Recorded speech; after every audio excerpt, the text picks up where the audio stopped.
नाही, घरची परिस्थिती आमची अशी म्हणजे स्टेबल ग्राफ कधीच नाही राहिली. म्हणजे आमची खूप चांगलेही दिवस पाहिलं, खूप वाईटही दिवस पाहिले. विधानसभेचा त्यांचा पहिला पराभव झाला होता जीवनात. त्या पहिल्या पराभवात आमच्याकडे काहीच नव्हतं काही दिवस.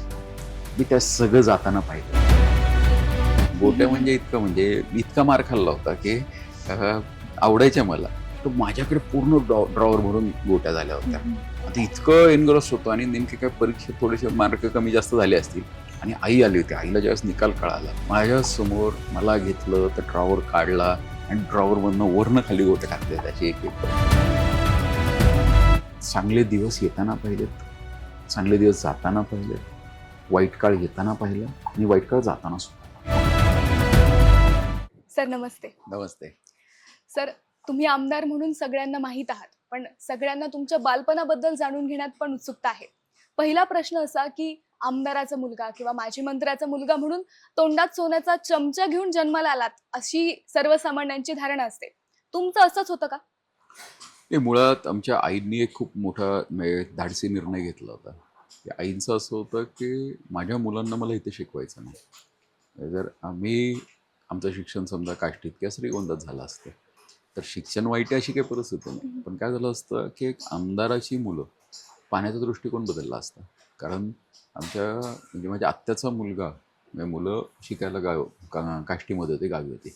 फक्त आमदाराच्या भाच्याला एक स्पेशल ट्रीटमेंट मिळते हे आईने डोळ्यांनी पाहिलं होतं. जर भाच्याला ही स्पेशल ट्रीटमेंट मिळते तर मुलांना काय होईल. तेव्हा आईने आम्हाला पुण्याला टाकलं होतं. त्यामुळे पुण्याला आमदार मंत्री हा काही विषयच नव्हता. आणि मुळात म्हणजे आमदारापेक्षा मी पहिलीत असताना माझे वडील गृहराज्यमंत्री होते. त्यामुळे मंत्र्याचा मुलगा इथपर्यंत ठीक होतो.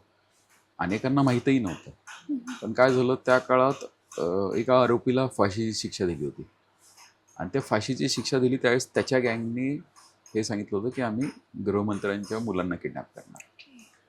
तर मला त्या दिवशी पोलीस प्रोटेक्शनमधनं मी शाळेत गेलो होतो. आणि पोलीस प्रोटेक्शनमध्ये शाळेत गेल्यानंतर माझ्याबरोबर मुलंही बोलत नव्हते. पहिलीत ना आता मला प्रोटेक्शन होतं सगळं. मग मी दुसऱ्या दिवशी शाळेत गेलो नाही. मग 1-2 दिवस मी गॅप घेतला होता. तर त्यावेळेस मी अनुभवलं होतं की हे वलय सोपं नाही आहे. म्हणजे तो जो फेज होता ना, तो फेज खूप इम्पॉर्टंट होता. आणि त्या ह्याच्यात म्हणजे त्यानंतर कधी असं वाटलंच नाही की कारण माझे मित्र मंत्र्याचा मुलगा आहे कळालो किंवा माझ्याबरोबर पोलिसात कळालं तर माझ्याबरोबर बोलत नाहीयेत. तर मग ते वलय कधी वापरायची इच्छाच झाली नाही मला. आणि तो फायदा झाला. म्हणजे एखाद्या वेळेस त्या घटनेमुळे पूर्ण जे शाळेचं आयुष्य होतं किंवा शालेय जीवन होतं याच्यामध्ये कधीही आमदार आहे, आमदाराचे मी काय म्हणणार राजकीय कुटुंबातनं येतो ह्या वलय वापरायची मला कधी गरज पडली नाही. उलट असं वाटायला लागलं की कोणाला कळून न देता कामा हे कळालं तर लोक बोलत नाही. तर त्यामुळे एखाद्याच तो फायदा झाला. ब्लेसिंग इन डिस्गाईज होतं. ती घटना आमच्यासाठी ब्लेसिंग इन डिस्गाईज होती. आणि मुळात काय होतं कुटुंबात मी मोठा होतो आणि कुटुंबात कोणताही मोठा मुलगा असेल, मुलगी असेल तर एक मोठ्याची एक रिस्पॉन्सिबिलिटी येते. पण अनफॉर्च्युनेटली काय झालं की मी लवकर मोठा झालो घरामध्ये. कारण मी आमच्या कुटुंबात तर मोठा होतो. म्हणजे माझे वडिलांना 2 भाऊ 6 बहिणी म्हणजे असं टोटल 9 जणांचं हे भावंड. आणि हे 9 जणांची मुलं आमच्याकडे उन्हाळ्यात सुट्टीला यायची. तर सुट्टीला आल्यानंतर हे सगळे माझ्यापेक्षा मोठे होते. माझ्या आत्याची मुलं जवळजवळ माझ्यापेक्षा मोठे, एखाद दुसरं माझ्यापेक्षा लहान. तर कधी काही भांडणं झाली, गोंधळ. आता लहान सगळी मुलं आल्यावरती मामाच्या गावाला तर होतच काही. तर काही झालं तर काका मला विचारायचे, अरे तू मोठा आहेत घरास, तुला जमत नाही का भांडणं थांबवायला. मी मोठा आहे, मी 4थी-5वीत, माझ्यापेक्षा ही मोठी. आणि त्यावेळेसपासून मी थोडंसं अलिप्तच झालो होतो. त्यामुळे लहानपणामध्ये मला एक फायदा झाला की मी लवकर मोठा झालो. ह्या सगळ्या घटनाक्रमांमुळे एक मोठ्या मुलाची काय जबाबदारी असते, कुटुंबातल्या एखाद्या मोठ्याची काय जबाबदारी असते, ही जवळनं पाहायला मिळाली. आणि ह्याचा फायदा असा झाला की मी जास्तीत जास्त वेळ माझ्या आजोबांबरोबर घालवायला लागलो. माझ्या आजोबांना पॅरालिसिस झाला होता, त्यामुळे ते बेड रिडन होते. आणि बेड रिडन असल्यामुळे त्यांचं एक फिक्स्ड खोलीमध्ये ते असायचे कायम. त्यांची फिजिओथेरपी वगैरे सगळे यायचे. आणि मग मी जरी भांडणात नसलो तरी ब्लेम माझ्यावर यायचा मोठा असल्यामुळे. मग मी त्या खेळण्याच्याही भानगडीत त्यांच्या पडत नव्हतात. त्यांची मुलं आली, सगळे आली तर क्वचित थोडा वेळ खेळायचं, बाकी इतर वेळ आजोबांवर घालवायचा. त्याचा मला फायदा एक झाला की आजोबांकडनं मला खूप जुन्या गोष्टी ऐकायला शिकायला मिळाल्या. म्हणजे त्यांचे जे काही अनुभव होते त्यांच्या जीवनातले अनुभव. तसं पाहिलं तर आजही आणि मी कुठेही गेलो तर भाषणात माझ्याकडे काही जुने शब्द येतात. इर्जिक असेल किंवा सावड असेल, हे अलीकडच्या पिढीला माहीत माहित नाहीये. नाही. आणि मला ते माहिती असण्याचं कारण माझे आजोबा आहे. तर मी तासनतास त्यांच्याबरोबर गप्पा मारायचो. म्हणजे साधं उदाहरण म्हणजे आपण डाव्या हाताने कोणाला हात केला तर आजोबा ओरडायचे. आजोबा म्हणायचे, नाही पुढच्याला डावी नको दाखवू, आपण काय मोजवी दाखवली उजवा. पाहिजे. म्हणजे इतक्या ह्या ज्या छोट्या गोष्टी आहेत, ह्या अलीकडच्या पिढीला आमच्या पिढीला राहतं हे नाही माहिती. बरोबर. तर हे मी आजोबांकडनं मला वारशातनं मिळालं. म्हणजे हा सगळा जो उन्हाळ्याच्या सुट्ट्या होत्या त्यातला मॅक्सिमम वेळ माझा आजोबांबरोबर जायचा. आणि का जायचा तर ह्यांच्या भांडणात नको, यांच्या लफड्यात नको, कारण न भांडणं करता आपल्यालाच बोलली बसणार आहेत, बरोबर. त्याच्यापेक्षा आपण इथनं अलिप्त राहावं. तर माझं लहानपण हे आमदाराच्या मुलापेक्षा ह्या मोठेपणाच्या बर्डनमध्ये जास्त गेलं. पण त्यावेळेस बर्डन वाटत होतं, त्याचा मला आज काम करताना फायदा होतो. सहज म्हणजे मला वयस्कर लोकांशी कनेक्ट व्हायला वेळ नाही लागत, लहान मुलांशी कनेक्ट व्हायला वेळ लागत नाही, आमच्या माता भगिनींशी कनेक्ट व्हायला वेळ लागत नाही. त्याचं हे सगळं कारण आहे तिथे त्या विषयी मला सगळे बऱ्यापैकी कळतात, माहिती झाली त्या काळात आणि त्यामुळे सोपं व्हायला गेलं. तुम्ही आता सांगितलं की तुम्ही तुमच्या आजोबांसोबत भरपूर वेळ घालवला सुट्ट्यांमधला. श्रीगोंद्यात असताना बालपणी तुम्ही अशा कोणत्या गोष्टी केल्यात किंवा अशा काय आठवणी आहेत का तुम्हाला ज्या तुम्हाला आता सांगाव्याशा वाटतील? नाही, आम्ही सूरपाट्या खूप खेळलो. माझे एक म्हणजे आमच्याच मतदारसंघात नाही, काष्टीपासून थोडं लांब गवळवाडी गाव होतं. आता सूरपाट्या कोणी खेळत नाही. बरं. तर त्यांच्या घराच्या जवळ आंब्याची मोठी झाडं होती. त्यामुळे ते सूरपाट्या असतील, विट्टी-दांडू असेल किंवा गोट्या म्हणजे इतका मार खाल्ला होता की आवडायच्या मला आणि त्या असं गोट्यांच्या राज्यात आपण गोट्या जिंकायचो. बरं. तर माझ्याकडे मी उन्हाळ्याच्या सुट्टीत ना, आता उन्हाळ्याच्या सुट्टीत खेळण्याविषयी आम्हाला काही बंधन नसायचं. पण हे सगळे खेळ आम्ही घेऊन पुण्याला यायचो. म्हणजे सुट्ट्या संपल्यानंतर आम्ही विट्टी-दांडूच्या राज्यात असे लांब लांब मुलांना घेऊन जायचो, कारण शहरातल्या मुलांचा विषय नाही. आणि आम्ही इकडे 2-4 महिन्यात ट्रेन होऊन जायचो. 1.5-2 महिन्याची उन्हाळ्याची सुट्टी असायची, बरोबर. दिवाळीची सुट्टी, उन्हाळ्याची सुट्टी आमची सगळी गावाला असायची. तर ह्याच्यामध्ये आम्ही प्रॉपर ट्रेन होऊन जायचो. इथं येऊन मग ह्या कोणाला विट्टी-दांडूचं राज्य दे, लंगडे घालत आणा. तर ह्यावेळेस एकदा काय झालं की तिकडनं म्हणजे उन्हाळ्याची सुट्टी संपली पण तो फिवर संपला नव्हता आमचा. म्हणजे त्या गोट्याचं सगळं आम्ही इकडे घेऊन आलो इथल्या मुलांना. आणि ते काय होतं की तुम्हाला माहित असेल की नाही, त्यावेळेस गोट्या जिंकायची एक पद्धत असायची. म्हणजे तुम्ही खेळताना जो जिंकेल तो गोट्या मिळायच्या आपल्याला, कलेक्ट करायच्या. तर माझ्याकडे पूर्ण ड्रॉवर भरून गोट्या झाल्या होत्या.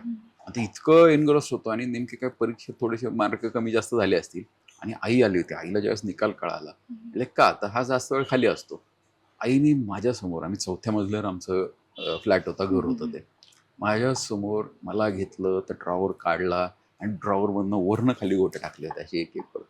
आणि त्यावेळेस म्हणलं परत जो गोट्यांना हात लावला तर याद राहा. म्हणजे हा सगळा जो घटनाक्रम आहे ना, म्हणजे अटॅचमेंट्स कितीपर्यंत ठेवाव्यात हे मी त्या सगळ्यातनं म्हणजे खूप असे इन्सिडेंट्स लाईफमध्ये झाले की ज्याच्यामुळे न कळत काही गोष्टी शिकवत गेले. सगळ्यात महत्त्वाचं काय आहे की मी एक पाहिलं की एखादी गोष्ट आपण शिकलो ना, पुस्तकातनं असेल काय, तर ती थोड्या वेळापुरती असते. पण एखादा घटनाक्रम असतो ना, तसा इम्प्रेशनसारखा क्रिएट होतो. म्हणजे तो जो म्हणजे आजही मी तो पूर्ण घटनाक्रम माझ्या डोळ्यासमोर उभा राहतो आणि त्याच्यातनं जे इम्पॅक्ट क्रिएट झाला, म्हणजे ठीक आहे कुठपर्यंत अटॅचमेंट असावी एखाद्या गोष्टीची, तर त्यालाही मर्यादा असतात आणि हे मी शिकलो त्यावेळेस. आणि त्याचा मला आज फायदा होतो. म्हणजे आज काही गेलं तरी त्याचं वाईट वाटत नाही. म्हणजे जिंकल्याचा जेवढा गर्व व्हायला पाहिजे तो तेवढा होत नाही आणि हरल्याचं जेवढं दुःख व्हायला पाहिजे तेही तेवढं होत नाही. त्याचा फायदा आज राजकारणात होतो. तुम्ही आता तुमच्या बालपणीच्या काही घटनाक्रम सांगितले, काही इन्सिडेंट सांगितले. आता तुमच्या घरातले जे मुलं आहेत, लहान मुलं आहेत, तेही समरस वातावरणात, म्हणजे त्यांचेही वडील आमदार आहेत किंवा घरी आमदार आहे, राजकारणाचं वातावरण आहे. तुम्हाला काय पॅरलल जाणवतं तुमच्या बालपणातलं आणि आत्ताच्या बालपणात? नाही, खूप फरक आहे हो. म्हणजे आता तसं पाहिलं तर आमच्या घरात अजून खूप लहान आहेत मुलं, पण जनरेशनमध्ये खूप डिफरन्स आहे. म्हणजे मी एक एक्सपिरियन्स केला आहे की कोणतीही पिढी ती आईवडिलांच्या काही स्टेप्स पुढे असते. म्हणजे मुद्दा कसं होतं की आज आम्ही आमच्या आईवडिलांपेक्षा काही पावलं पुढे होतो. म्हणजे तसेच पुढची जी पिढी आहे ती आमच्यापेक्षा काही पावलं पुढे असणार आहे आणि हे स्वाभाविक आहे. त्यामुळे हे रिलेटच होऊ शकत नाही. म्हणजे लोक म्हणतात की आमच्या लहानपणी असं होतं आणि तुम्ही असं करता. प्रत्येक जणाचं आहे. आम्हाला आमचे आई वडील म्हणत होते, आजचे आई वडील जे एकेकाळी लहान मुलं होती ते आज त्यांच्या मुलांना म्हणतात. प्रॉब्लेम असा आहे की आपण हे कम्पेअर नाही करू शकत, कारण त्यावेळेसची प्राप्त परिस्थिती, आजची प्राप्त परिस्थिती जमीन आसमानचा फरक आहे. आमच्या वेळेस माझं म्हणजे इंटरनेटला एक्सपोजर किंवा इंटरनेटचं इंट्रोडक्शन हे माझं 9वी-10वीमध्ये झालं. त्यावेळेस नुकतेच कम्प्युटर आले होते आणि कलर कम्प्युटर झाले होते. तर मी मागे लागून हट्ट करून कम्प्युटर घेतला होता. कम्प्युटर घेतल्यानंतर इंटरनेट कनेक्शन घेण्यासाठी मला 1.5 वर्ष लागलं होतं. कारण त्यावेळेस नव्हतं इंटरनेट कनेक्शन. त्यावेळेस एक सत्यम नावाची कंपनी आली होती. त्याचं CD ड्राईव्ह यायचा, त्यांचं एक मोडेम यायचं, ते सगळं इन्स्टॉल करा आणि ते आपल्या टेलिफोन लाईनला कनेक्ट करायला लागायचं. म्हणजे इंटरनेट कनेक्ट व्हायला 10 ते 15 मिनिटं लागायची. म्हणजे तुम्ही सगळं सिस्टीम चालू करा, मोडेम स्टार्ट करा, ते टू टी आवाज येणार, त्यानंतर इंटरनेट स्टार्ट होणार, मग तिथं मीटर चालू होणार. एखादी वेबसाईट उघडायची म्हणलं तर काही सेकंड्समध्ये उघडायला लागायची. म्हणजे बफर व्हायलाच 1 मिनिटं लागायचं एखाद्या वेबसाईटला. ते जीवन. आणि आत्ता असं मोबाईल हातात, आज लहान मुलं म्हणजे ज्याला काही कळत नाही, लिहिता वाचता येत नाही, त्यांना इंटरनेट ऍक्सेस करता येतो. म्हणजे आज लहान मुलं मोबाईलवरती रील्स पाहतात, व्हिडिओज पाहतात, ॲप्स वापरतात. त्यांचं आणि आमचं कम्पॅरिझन होऊ शकत नाही. त्यामुळे आत्ताची जी पिढी आहे आणि आमची पिढी आणि आमच्या आईवडिलांची पिढी ह्यात कधीही तुलना होऊ शकत नाही. त्यामुळे आपण जज करणं खूप चुकीचं आहे. मी या मताचा आहे. त्यामध्ये जसं चाललं तसं चालून दिलं पाहिजे. दादा, लहानपणी तुम्हाला काय व्हायचं होतं, काय बनायचं होतं, आणि आता तुम्ही ते अचीव्ह केलंय का, किंवा आता काय बदल झालाय त्यात? मला लहानपणी इंजिनियर व्हायचं होतं. म्हणजे माझी खूप इच्छा होती की मी इंजिनियर व्हावं. पण जसं जसं कळत राहिलो, मला चांगला इन्सिडेन्स आठवतोय की मी माझ्या मते 2099-2000ची गोष्ट आहे. आणि आमचा कारखाना म्हणजे पहिला कारखाना, साखर कारखाना हा उभारायचं चाललं होतं. आणि उभारणी झाली आणि आता इंटरव्ह्यू स्टार्ट होणार. त्यावेळेस आमची उन्हाळ्याच्या सुट्ट्या होत्या. आणि त्या उन्हाळ्याच्या सुट्टीमध्ये मी फॅक्टरी व्हिजिटला गेलो. तसंच म्हणजे पाहणी करायला लहान मुलं जातो तसं म्हणजे आम्ही घरच्यांबरोबर गेलो असं. तर त्यावेळेस आमच्याकडे नितीन शेठ म्हणून एक वन ऑफ द आमचे पार्टनर होते. तर त्यांनी मला हा सेम प्रश्न केला होता, तुला मोठं झाल्यावर काय व्हायचं? म्हटलं मला इंजिनियर व्हायचं आहे. म्हणजे कोणता इंजिनियर? म्हणलं मेकॅनिकल इंजिनियर. त्यांनी शिपायाला आवाज दिला. अरे म्हणले ते सकाळचे मुलाखतीचे आण बरं गठ्ठा आण म्हणले. असं एवढा असा गठ्ठा होता. म्हणलं हे मेकॅनिकल इंजिनियरसाठी आलेले अर्ज आहेत म्हणले.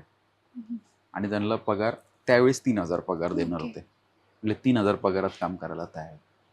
हे नको करू म्हणले, बिझनेसमॅन हो. आणि मग त्यावेळेस मी तो विचार करायला लागलो. ते म्हणले बघ, तुला इंजिनियर होशील काय होशील, तू एका फील्ड पुरता मर्यादित, पण तुझं बिझनेसमॅन झालं तर तू पुढे काही करू शकतो. तू तुझ्याकडे 10 इंजिनियर कामाला ठेवू शकतोस. आणि त्यांनी माझा खरं तर तो पर्स्पेक्टिव्ह त्यावेळी चेंज केला. त्यांनी फक्त ते बोलून सहज मोकळे झाले. एखादा त्यांच्या तो इन्सिडेन्स किती लक्षात आहे माहीत नाही, पण त्या इन्सिडेन्समुळे मी त्याच्यावरती विचार करायला लागलो की पुढे काय करायचं. मग मी एका मुद्द्यावर आलो की नाही, आता आपल्याला MBAच करायचं.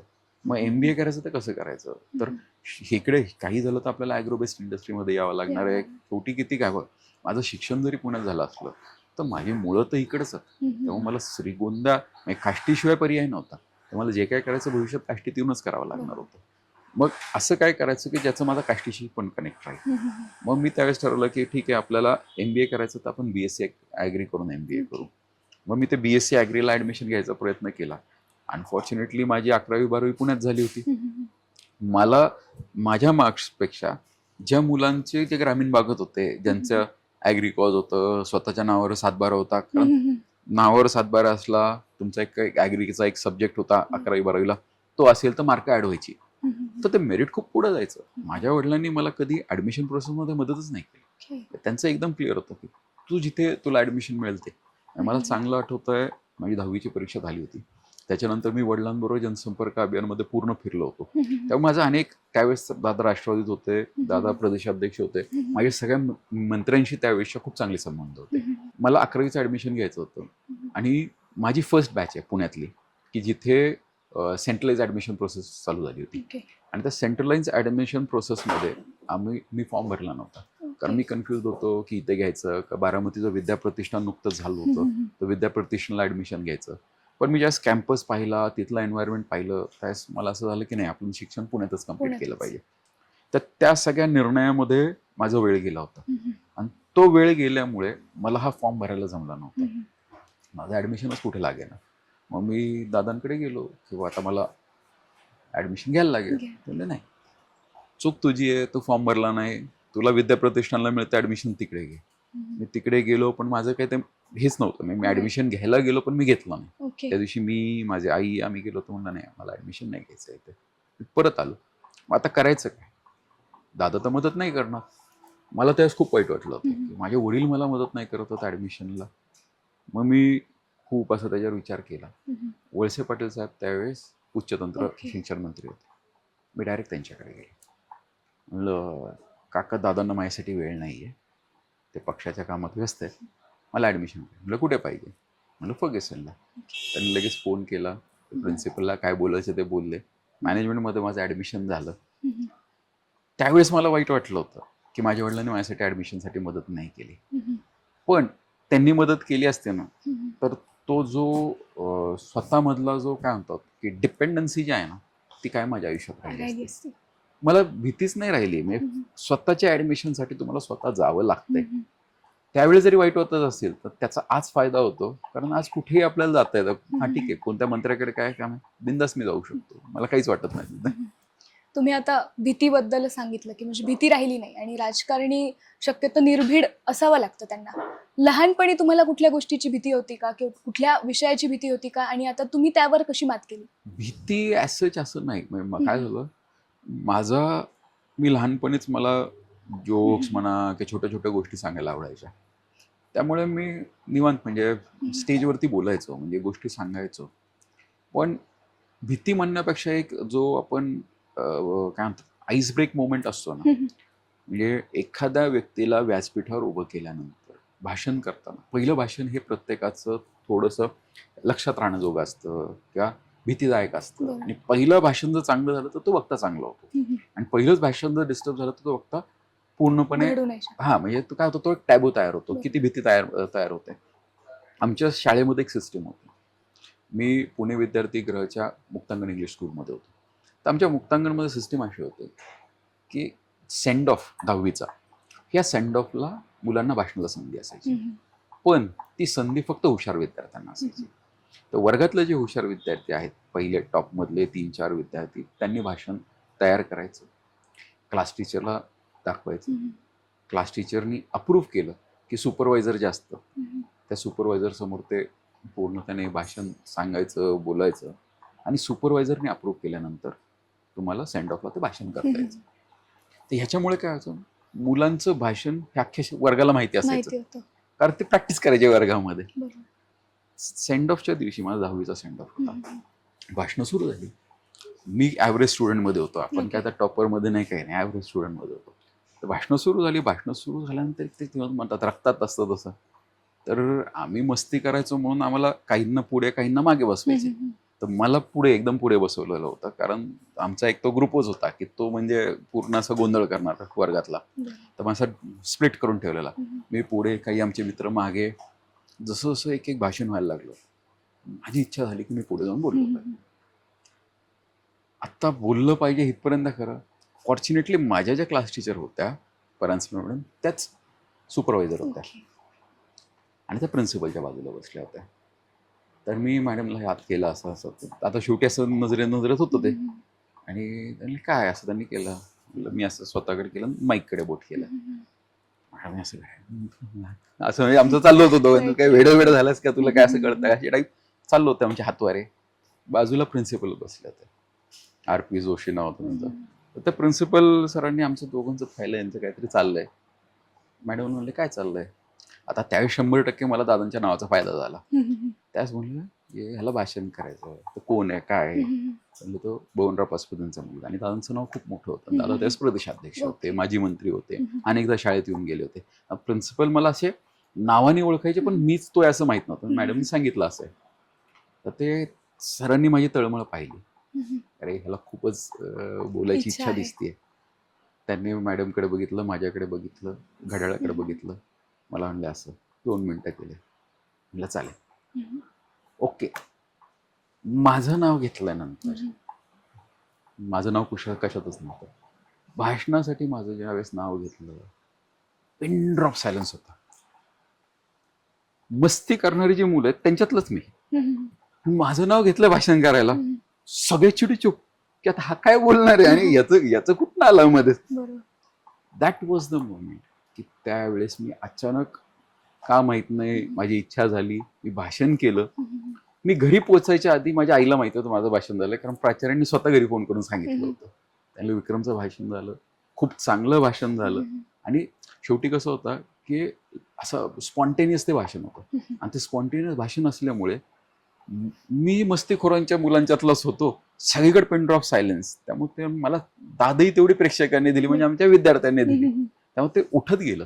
त्यामुळे माझी भाषणाची भीतीच निघून गेली. मला कोणत्याही सिच्युएशनमध्ये, म्हणजे मी आंदोलकांना सामोरे जाऊन भाषणं केलेली आहेत, मी विद्यार्थ्यांसमोर जाऊन भाषणं केलेली आहेत, मी वयोवृद्धांसमोर जाऊन भाषणं केलेत, माता भगिनींसमोर केलेत, कार्यकर्त्यांसमोर केलेत, नेते मंडळींसमोर केलेत. ती भीतीच निघून गेली. म्हणजे पुढाऱ्यांना जी मूळ भीती असते ती वक्तृत्वाची असते. तर माझी ती भीती त्याच वेळेस निघून गेली होती. आणि ती जी निघून गेली त्याचा मला आज फायदा होतो. आज काहीच वाटत नाही. शेवटी काय असतं, राजकीय व्यक्तीचं आमचं म्हणजे भांडवल काय, एवढंच भांडवल आहे आमचं. म्हणजे एखादा शब्द चुकला तर आमचं राजकारण संपतंय, आणि एखादा शब्द किंवा एखादी भूमिका जनतेला पटली तो डोक्यावरही घेतलं जातं. म्हणजे कधी डोक्यावर घेतील, कधी तोडवतील, भरोसा नाही. पण त्या भाषणाची भीती ही त्यावेळेस निघून गेली होती. म्हणजे मी आजपासून किती, आज 2026 आहे, मी 2001ला भाषण केलं होतं, 2000 साली. म्हणजे आतापासून 26 वर्षापूर्वी जर भीती निघाली आहे, 26-27 वर्षापूर्वी भीती निघाली, विषयच काही राहिला नाही. त्यामुळे मला ते खूप सोपं होत गेलं. पण मुळात काय होतं माहिती आहे का, लोकांना असं वाटतं की जसं मगाशी तुम्ही म्हणालात की आमदाराचा मुलगा, मंत्र्याचा मुलगा, तुम्हाला खूप नाही, चांदीचा चमचा घेऊन जन्माला आला आहे. तसं नसतं. काय असतं, प्रत्येकाचा संघर्ष खूप वेगळा असतो, आणि तो संघर्ष त्या व्यक्तीलाच माहिती असतो. त्यावेळी जीवनात असं कोणाचं जीवन खूप चांगलं असतं असं नसतं. प्रत्येकाच्या जीवनात अडचणी असतात. आणि माझं तर मत असं आहे की देव ज्याला जेवढं झेपेल तेवढ्या अडचणी देतात, ज्याला जेवढं झेपेल तेवढा संघर्ष दिला जातो. आणि आपल्याला असं वाटतं की माझ्या जीवनात खूप संघर्ष आहे, पण ज्यावेळेस तुम्ही त्या व्यक्तीच्या शूजमध्ये जाल ना, त्यावेळेस संघर्ष कळेल. आज आमचा संघर्ष आमच्या वडिलांबरोबर आमची स्पर्धा आहे. म्हणजे माझी स्पर्धा माझ्या विरोधकाबरोबर झाली तर चालेल, माझी स्पर्धा अशा व्यक्तीबरोबर होते की ज्यांच्याकडे 45-50 वर्षाचा राजकीय अनुभव आहे. आणि नुसती स्पर्धा होत नाही तर तुलना होते. आणि नुसती तुलना होत नाही तर त्यांच्यापेक्षा एक पाऊल मुलांनी पुढे राहिलं पाहिजे ही अपेक्षा असते. हे जे असतं ना, हा संघर्ष खूप अवघड आहे.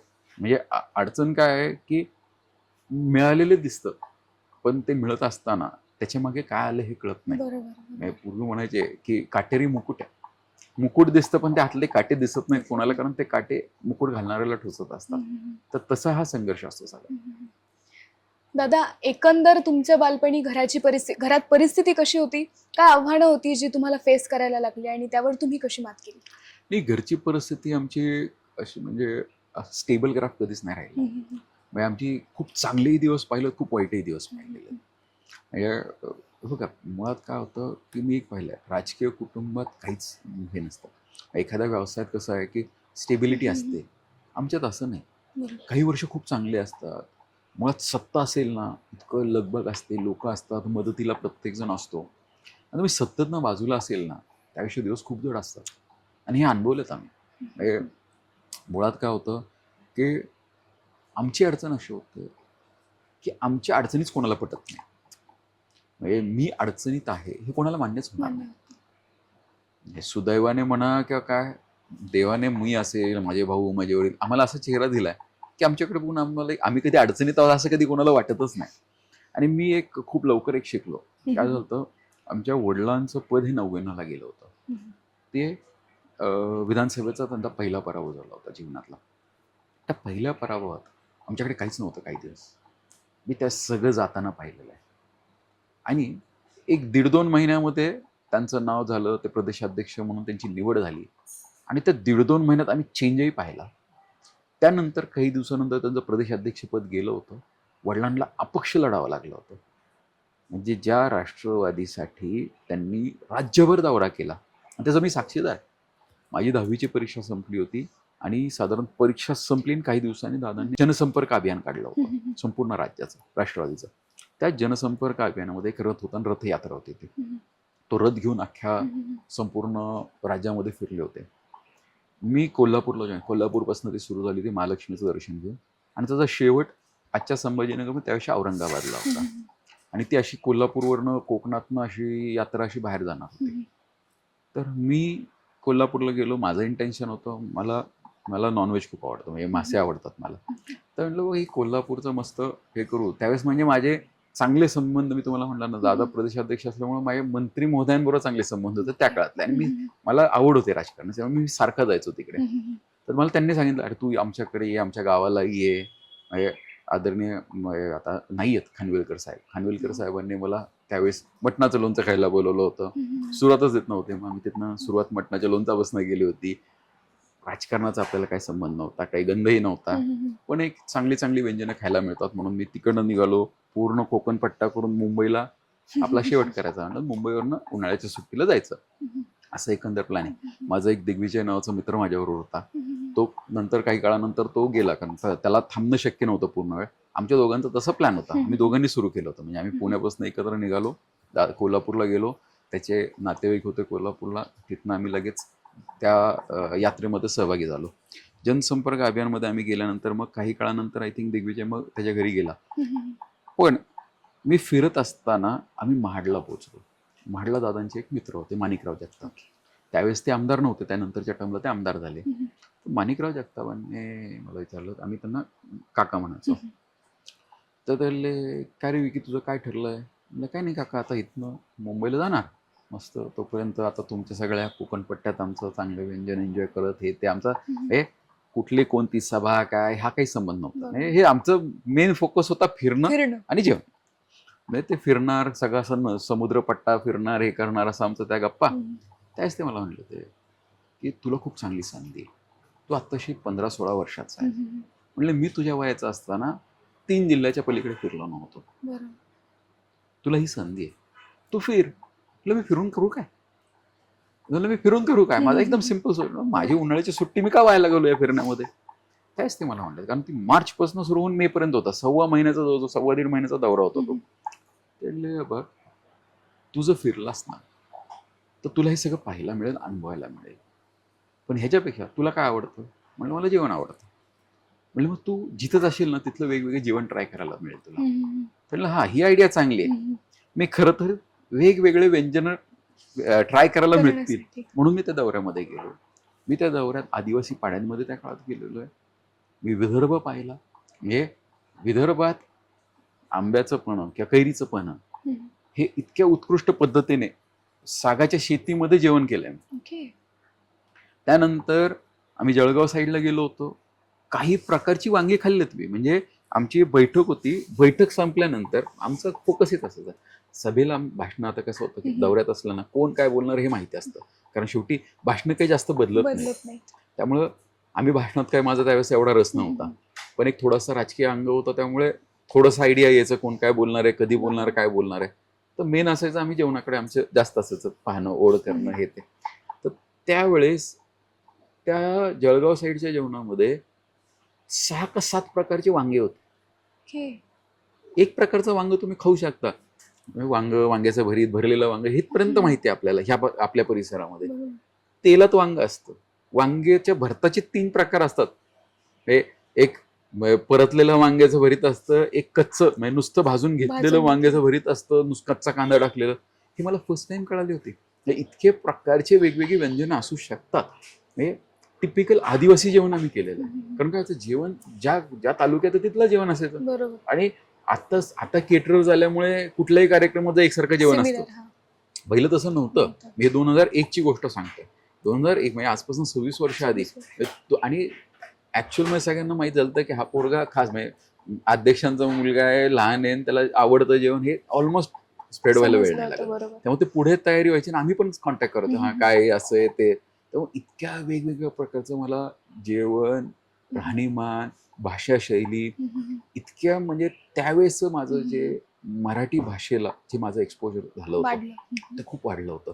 म्हणजे म्हणजे मी डायलेक्ट चेंज होताना पाहिलं. म्हणजे एक 3-4 तालुके बदलले की भाषाशैली बदलायची, आणि एक 2-3 जिल्हे बदलले तर कळायचीच नाही भाषा. म्हणजे तुम्ही कोकणातला माणूस बोलणारा, विदर्भातला बोलणारा, ऐरणी बोलणारा, की अशा वेगवेगळ्या ज्या भाषा बोलणारी लोक आहेत ही मी अनुभवलेत. आणि कधी अनुभवलेत? माझ्या त्या ग्रोईंग एजमध्ये अनुभवलेले आहेत. त्यामुळे मला कधीच अडचणच येत नाही. त्यामुळे मी इतका फास्ट कनेक्ट होऊ शकलो ना लोकांबरोबर. त्याचं काय झालं, आमच्याबरोबर राजेश म्हणून पक्षाचं काम पाहणारा एक मुलगा होता, म्हणजे त्यावेळेस माझ्यापेक्षा मोठंच होतं ते. आणि ते सगळं कॉर्डिनेशन करायचं. आणि त्या घरी थोडीशी अडचण झाली आणि ऐन दौऱ्यातनं त्यांना जावं लागलं. तर ऐन दौऱ्यातनं जाताना तर सगळा हिशोब ठेवायचा, गाड्यांचं नियोजन, गाड्यांचं डिझेल भरणं, हे करणं, पूर्ण हिशोब त्याच्याकडे असं द्यायचं कोणाकडे.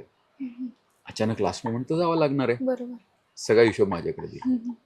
म्हणजे मॅनेजमेंट काय असतं ना दौऱ्याचं, हे मी त्यावेळेस शिकलो. बरोबर. त्याच्यात तो काही नाही, साधारण एक 5-6 दिवस घरी कोणीतरी सिरियस होतं, आजारी होतं. एक 5-6 दिवसानंतर परत आला. तर ते 5-6 दिवस सगळं कंट्रोलिंग माझ्याकडे होतं. कधी कोणती गाडी निघणार, कोणती पुढे जाणार, खूप म्हणजे दौऱ्यात सोपं नसतं. काय असतं, पुढेही जाऊन यंत्रणा पुढे पाठवावी लागते, पुढे जाऊन लोकांना जागं करावं लागतं की मागणं रथयात्रा येते, तुम्ही तयारीत राहा.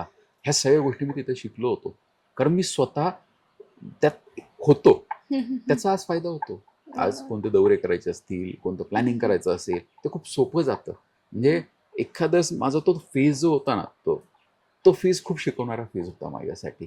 आणि त्यावेळेस खूप गोष्टी, म्हणजे चांगले चांगले वक्ते भाषण करताना, म्हणजे लक्ष्मणराव ढोबळे, आज अनेकांना नाव नसेल माहिती त्यांचं, काहींना माहिती असेल, उत्कृष्ट वक्ते होते. मला त्यांच्याबरोबर तासनतास स्पेंड करायला मिळायचे. रथयात्रा, ती रथ आमच्याबरोबर असायचा. त्यामुळे काही मंत्री जे जिल्ह्याचे पालकमंत्री वगैरे असायचे ते त्या जिल्ह्यात जॉईन व्हायचे. ते अनेकदा काय करायचं, ह्या तालुक्यातनं त्या तालुक्यात अर्धा तासाचं अंतर आहे, मग आपण रथातच बसू. आणि माझा मुक्कामच त्या रथात असायचा. म्हणजे ते मस्त AC होता, वॉशरूम होतं, सगळं होतं, बेड होतं. त्यामुळे मी सकाळपासून रात्रीपर्यंत मुक्कामाच्या ठिकाणी जाईपर्यंत मी रथात बसून असायचो. फक्त एखादं ठिकाण आलं जिथे खूप गर्दी झाली तर मी उतरून मागच्या गाडीत बसायचो, नाही तर पूर्ण वेळ त्या रथामध्ये असायचं. म्हणजे तेच माझं ठरलेलं ठिकाण होतं. म्हणजे असं आय थिंक आयशरचा टेम्पो होता मोठा आणि त्याला असं कन्व्हर्जन केलेलं होतं. तर त्या ह्याच्यामध्ये मी रथात असायचो. हे मंत्री आले, बाकीचे कार्यकर्ते उतरून जायचे तालुक्यात, त्या मंत्र्यांबरोबर इंटरॅक्शनचा मला चान्स मिळाला होता. म्हणजे मी तुम्हाला जे म्हणलं, माझे खूप चांगले संबंध आले होते, ह्या सुट्ट्यांच्याच झाले होते. मी तासनतास गप्पा मारायचो त्यांच्याबरोबर, तासनतास गप्पा मारायला मिळायचे, एका दौऱ्यापासून दुसऱ्या दौऱ्यापर्यंत. आणि पूर्ण पॉलिटिकल, नॉन पॉलिटिकल सगळ्या गप्पा व्हायच्या. त्यांचे अनुभव मला ऐकायला मिळायचे. तो अनुभव वाचणं आणि फर्स्ट हँड ऐकणं, ह्या जमीन आसमानचा फरक असतो. वाचताना काय होतं, तो जो लेखक आहे ना, त्या लेखकाचं मॅनिप्युलेशन असतं. कारण शेवटी त्याला जे योग्य वाटतं तोच ते टाकतो, बरोबर. नाही योग्य वाटत तर डिस्कार्ड करतो. पण ज्यावेळेस तुम्ही फर्स्ट हँड ऐकता ना, त्यास असंख्य गोष्टी शिकायला मिळतात, अनुभवात मिळतात. आणि हा मला तो फेस शिकून गेला. आणि तो खूप म्हणजे प्रॉपर असा एक काय म्हणणार, एम्बॉस करून गेलेला. म्हणजे तुम्हाला म्हणतात की राजकीय अनुभव काय किंवा राजकारणाची ओढ काय, आवड काय, तर मी त्यांच्याकडनं चांगले वाईट सगळे अनुभव ऐकलेले. म्हणजे काही जणांनी मला तसं सांगितलंय, तू चुकून पण राजकारणात येऊ नकोस, राजकारण चांगलं नाही, हे अनुभव ऐकलेत. काहींनी नाही नाही राजकारणात आलं पाहिजे, आपण येऊन काय चांगलं करू शकतो, हे अनुभव मी ऐकलेले आहेत. त्यामुळे मी सगळ्या गोष्टी मला कम्पेअर करायला सोप्या होत्या. त्यावेळेस त्या सेन्स नव्हतं त्याला, म्हणजे ह्यांच्या ज्या गप्पा होत्या, या गप्पांना सेन्स नव्हतं. पण काय होतं, मी तासनतास आजोबांबरोबर जे लहानपणी बसत होतो त्याचा मला फायदा इथं होता, कारण मी एक गुड लिस्नर झालो होतो तोपर्यंत. त्यामुळे मला ऐकून घेणं, समजून घेणं, याच्यामध्ये जास्त रस होता. आणि मग मी तासनतास त्यांच्याबरोबर बोलल्यामुळे, किती नाही म्हणलं तर गर्भातल्या म्हणजे काय म्हणणार, पोटात असणारा जो गर्भ आहे, त्या गर्भावरती संस्कार होतात. तर अशा गप्पा मारल्यावर आमच्यावर काही संस्कार होणार नाही. तर त्या तासनतासच्या गप्पाचा मला तो फायदा होतो. त्यामुळे अनेकदा त्यांची काही, म्हणजे त्या नेत्यांचे काही इन्सिडेंट्स असतात. म्हणजे मला एक नेत्याने सांगितलं होतं, नाव घेणं योग्य नाही, त्यावेळेस त्यांचं असं वाक्य होतं की बेनिफिट ऑफ डाऊट हा काही विरोधकाला दिला पाहिजे. म्हणजे आपण शंकेत राहायचं नाही. जो राजकीय व्यक्ती शंका मनामध्ये ठेवेल तो पुढे जाऊ शकत नाही. शंका घ्यायची, विरोधकाला घेऊ द्या. बेनिफिट ऑफ डाऊट हा कायम विरोधकाला दिला पाहिजे. आणि त्याचा मला फायदा होता दिसला. म्हणजे कालच्या निवडणुकीत मी पाहिलं की आपण जेवढे क्लिअर असू, म्हणजे जितका तुम्ही विश्वास टाकाल ना तुमच्या नेत्यांवर, तुमच्या कार्यकर्त्यांवर, तितकी निवडणूक सोपी होती. याचा अनुभव मी घेतलेला आहे. पण आपल्यालाच शंका वाटायला लागली की हा कार्यकर्ता काम करेल की नाही, हा गावातला आपला नेता, पार्टी पक्ष चालवणारे ज्येष्ठ नेते आहेत, हे काम करतील की नाही. नाही होत असं. याचा शिकवण 26 वर्षात झाली होती माझी दौऱ्यामध्ये. तेव्हा अशा काही गोष्टी आहेत की ज्या इम्पॅक्ट करून गेल्या. आणि ह्याच्यामध्ये मी सगळं पाहिलंय. म्हणजे मी स्वतः आमच्या कुटुंबात काय म्हणणार, चांगले दिवस येताना पाहिलेत, चांगले दिवस जाताना पाहिलेत, वाईट काळ येताना पाहिलं आणि वाईट काळ जाताना सुद्धा पाहिलं. त्यामुळं मी एक हे केलेलं आहे, मी मनाशी काय म्हणणार की एक निश्चय करून टाकला की हे काही हे चिरकाल काहीच नाही आहे. मला त्यावेळेस एका नेत्याने ती एक गोष्ट सांगितली होती, एका राजाची गोष्ट होती. त्याला एक राजा खूप व्यथित असतो आणि तो व्यथित राजा हे असतो की त्याला काळजी असते की उद्या संपत्तीचं काय होणार, कसं होणार, त्याला खूप काळजी म्हणजे टेन्शनमध्ये असतो. मग तो त्याचे दरबार बोलवतो आणि दरबारमध्ये सांगतो की मला असं काहीतरी सांगा की ज्याच्याने मी व्यथित असेल तर मी खुश झालो पाहिजे, आणि खूप खुश असेल तर मला गर्वही होता कामा नये, नेहमी गर्वाने वरतीही नाही गेलो पाहिजे आणि दुःखाने खचलोही नाही पाहिजे. तर त्या दरबारमधल्या त्या सगळे त्याचे जे काय म्हणणार ॲडवायझर्स होते किंवा त्यांचे जे मिनिस्टर्स होते, मंत्री होते, त्यातल्या एकाने पुढे येऊन सांगितलं, एक वाक्य सांगितलं होतं, आणि मग त्या वाक्याची अंगठी तो राजा घालून कायम फिरत होता, आणि ते वाक्य होतं, ये वक्त भी गुजर जाएगा. म्हणजे तुम्ही खुश असाल आणि ते वाक्य वाटलं, ये वक्त भी गुजर जाएगा, म्हणजे हे आनंदही जास्त काळाचा नाहीये आणि तुम्ही दुःखी आहात, दुसरा काही तुमच्याकडे पर्याय नाही राहिलेला, आणि त्यावेळेस तुम्ही वाक्य वाचलं, अरे ये वक्त भी गुजर जाएगा. आणि त्याचा अनुभव मी घेतलाय. वाईट काळही चिरकाल नाहीये आणि चांगला काळही चिरकाल नाही. त्यामुळे लोकांना असं वाटतं की मी आज खूप अमाप संपत्ती कमवली आहे म्हणजे पुढे काय अडचण नाही. काही नाही. मी क्षणात त्याचं नव्हतं होताना पाहिलंय. असंख्य उदाहरणं आहेत माझी. मी इतकी अशी काही लोक पाहिलेत, कोट्याधीश आहेत आणि काही क्षणामध्ये सगळं संपलंय. पैसा म्हणजे जेवणाला महाग झालेली लोक पाहिलेली आहेत, आणि काही अशी आहेत की जे आयुष्यात काहीच करू शकत नाही असं समाज म्हणत होता, ती आज मोस्ट सक्सेसफुल झालेली मी माणसं पाहिलेली आहेत. माणसाने स्वतःच्या कर्मावर विश्वास ठेवला पाहिजे, कर्मामध्ये वेळ घालवला पाहिजे. ह्या बाकी गोष्टी येत जात असतात. संपत्ती आज आहे, उद्या नाही आहे, उद्या आहे तर परवा नसणार आहे. त्यामुळे याच्यामध्ये वेळ घालवण्यापेक्षा आपण आपलं काम करत राहिलं पाहिजे. त्यामुळे मी एक शिकलो की ह्या गोष्टी बॉदर नाही झाल्या. ठीक आहे ना, आज माझ्याकडे आहे ना, त्याचं युटिलायझेशन 100% झालं पाहिजे. मी असं खूपच विचार करत बसलो की आता पुढे कसं होणार, काय होणार, किंवा कालचे दिवस खूप चांगले होते याची चर्चा करत बसलो, किंवा काल खूप वाईटातनं मी आज इथपर्यंत आलो याच्या गप्पा मारत बसलो, ह्याचा अर्थ नाही. तुम्ही प्रेझेंट आज काय याच्यामध्ये ज्यावेळेस जगायला माणूस सुरू करतो ना, तो पुढे जातो. आणि हे सगळं मी त्या फेजमध्ये शिकलो आयुष्यातल्या. म्हणजे मी माझं शिक्षण नाही तसं 10वी नंतर हे 2000 पासनं ते साधारण मी 2000 आत्ता रिसेंटपर्यंत म्हणजे मी पाहिलं, मी 2009 पर्यंत मी तो पिरियड पाहिला होता. 9 नंतर खूप one of the golden periods होता. म्हणजे मला चांगलं आठवतंय, दादा पालकमंत्री होते. अनेक वर्षानंतर नगर जिल्ह्यातला व्यक्ती नगर जिल्ह्याचा पालकमंत्री. दादा त्यावेळेस पालकमंत्री होते. त्यावेळेस आम्ही तो ऑरा, त्यावेळेस सगळं वातावरण पाहिलंय. आणि त्याच सेम पिरियडमध्ये मला लोकसभेची तयारी करायला सांगितली होती. चांगलं आठवतंय, त्यावेळेस दादांना पवारसाहेबांनी सांगितलं होतं की आपल्याला एक खासदार म्हणून तुम्हाला लढायचं आहे खासदारकीच्या यासाठी. एकटे दादा नाही, असंख्य मंत्री होते त्यावेळेस. 2009ला राष्ट्रवादीचा निकाल काही एवढा चांगला लागला नव्हता. सगळ्या ज्येष्ठांना सांगितलं तुम्ही लढायचं. त्याच दादा म्हणले होते की नाही मी इच्छुक नाही, मी वर जाण्यात इच्छुक नाही. म्हणलं तुम्हाला लढावं लागेल. दादा म्हणले मी उमेदवार देतो. उमेदवार तुम्हाला की तुमच्या कुटुंबातून कोणाला तरी लढावं लागेल. इतकं असं स्ट्रिक्ट होतं. आणि त्याविषयी तुम्ही उमेदवार पाहिला की तुमच्या लक्षात येईल. मी दादासाहेब आम्ही बसलो होतो. अर्धा तास त्यांच्या पुण्याच्या फ्लॅटवर आमची चर्चा झाली होती. आणि त्याच्यानंतर मी फिरायला लागलो होतो. 2010 पासनं मी संपूर्ण अहिल्यानगर दक्षिण म्हणजे त्यावेळेसचा अहमदनगर दक्षिण मतदारसंघ हा पिंजून काढला होता. कितीतरी म्हणजे पाडे होते, तांडे होते की ज्या ठिकाणी स्थानिक आमदारही पोचले नव्हते, अशा ठिकाणी मी गेलो होतो. काही आदिवासी पाडे असे होते, म्हणजे एक वनकुट्यासारखं गाव आहे, तिथं मी 3दा गेलो. एकदा सोडून 3दा. ते कुठं तर मुळा डॅमच्या जवळ आहे, आतमध्ये. घाई कोणी जात नाही. तिथलं लिमिटेड लोकसंख्या होती. योगायोगाने दादा मंत्री होते, आदिवासी विकास मंत्री होते. आम्ही तिथपर्यंत लाभ द्यायची व्यवस्था तिथल्या ज्या आदिवासी कुटुंबाला त्यावेळेस दादांच्या माध्यमातून केला होता. म्हणजे फिरण्याच्या बाबतीत काही विशेष नव्हता. मी 2010 पासून 13 पर्यंत खूप फिरलो. म्हणजे तुम्ही जर जुने पेपर काढले ना, म्हणजे विक्रम पाचपुतेवरती एक पानाचे आर्टिकल झालेत नॉन पेड. त्याविषयी तुम्हाला आर्टिकल्स पाहायला मिळतील. आणि काही संबंध नव्हता, वाचकही वाचायचे, आवडायचं. त्याच मोमेंटला राजीव राजळेंचा प्रवेश राष्ट्रवादीमध्ये झाला. ते पूर्वी लोकसभा लढले होते. पक्षाला उमेदवार मिळाला, मी फिरणं बंद केलं होतं. लोकसभा लढणं हे माझं कधीच उद्दिष्ट नव्हतं. पण पक्षाकडे उमेदवार नव्हता, तो उमेदवार आपल्या रूपाने होऊ शकतो. ज्यावेळेस पक्षश्रेष्ठींनी सांगितलंय त्यामुळे आमचं असं असतं, जी पक्ष जबाबदारी दिली ते चोख पार. पक्षाला पर्याय मिळाला काहीच अडचण नाही, मग आम्ही आमच्या कामाला लागलो. दादा, आता तुम्ही तुमच्या महाराष्ट्र दौऱ्याच्या काही किस्से सांगितले, तर तुम्ही हेही म्हटलात की चांगलेही अनुभव ऐकायला मिळाले राजकारणाबाबतीतले आणि वाईटही अनुभव ऐकायला मिळाले. तर तुमच्याकडे दोनही अनुभव होते कंपेअर करण्यासाठी, निर्णय घेण्यासाठी. आता जो सामान्य व्यक्ती राजकारणात जाऊ पाहतो तेव्हा त्याला फक्त असं वाटतं की सगळं चांगलं आहे. तुम्ही दोन्हीही बाजू पाहिल्या होत्या, तरी सुद्धा राजकारणात यावं किंवा राजकारण करण्याची तुमची इच्छा कशी निर्माण झाली? मी राजकारणात आलो नाही, ठरून आलो नाही. मी राजकारणात ठरून आलो नाही. म्हणजे आमच्या 2019ला कुटुंबात वाटण्या झाल्या. त्या वाटण्या झाल्यानंतर आमचे जे काका स्वर्गीय सदाशिव अण्णा पाचपुते, त्यांनी बोलून घेऊन मला सांगितलं होतं, हे बघ म्हणले, आता हे सगळं झालं आहे आपलं, उद्या दादांनंतर राजकारण तूच करू शकतोस, ते तुलाच करावं लागणार आहे, तू फिरायला चालू कर.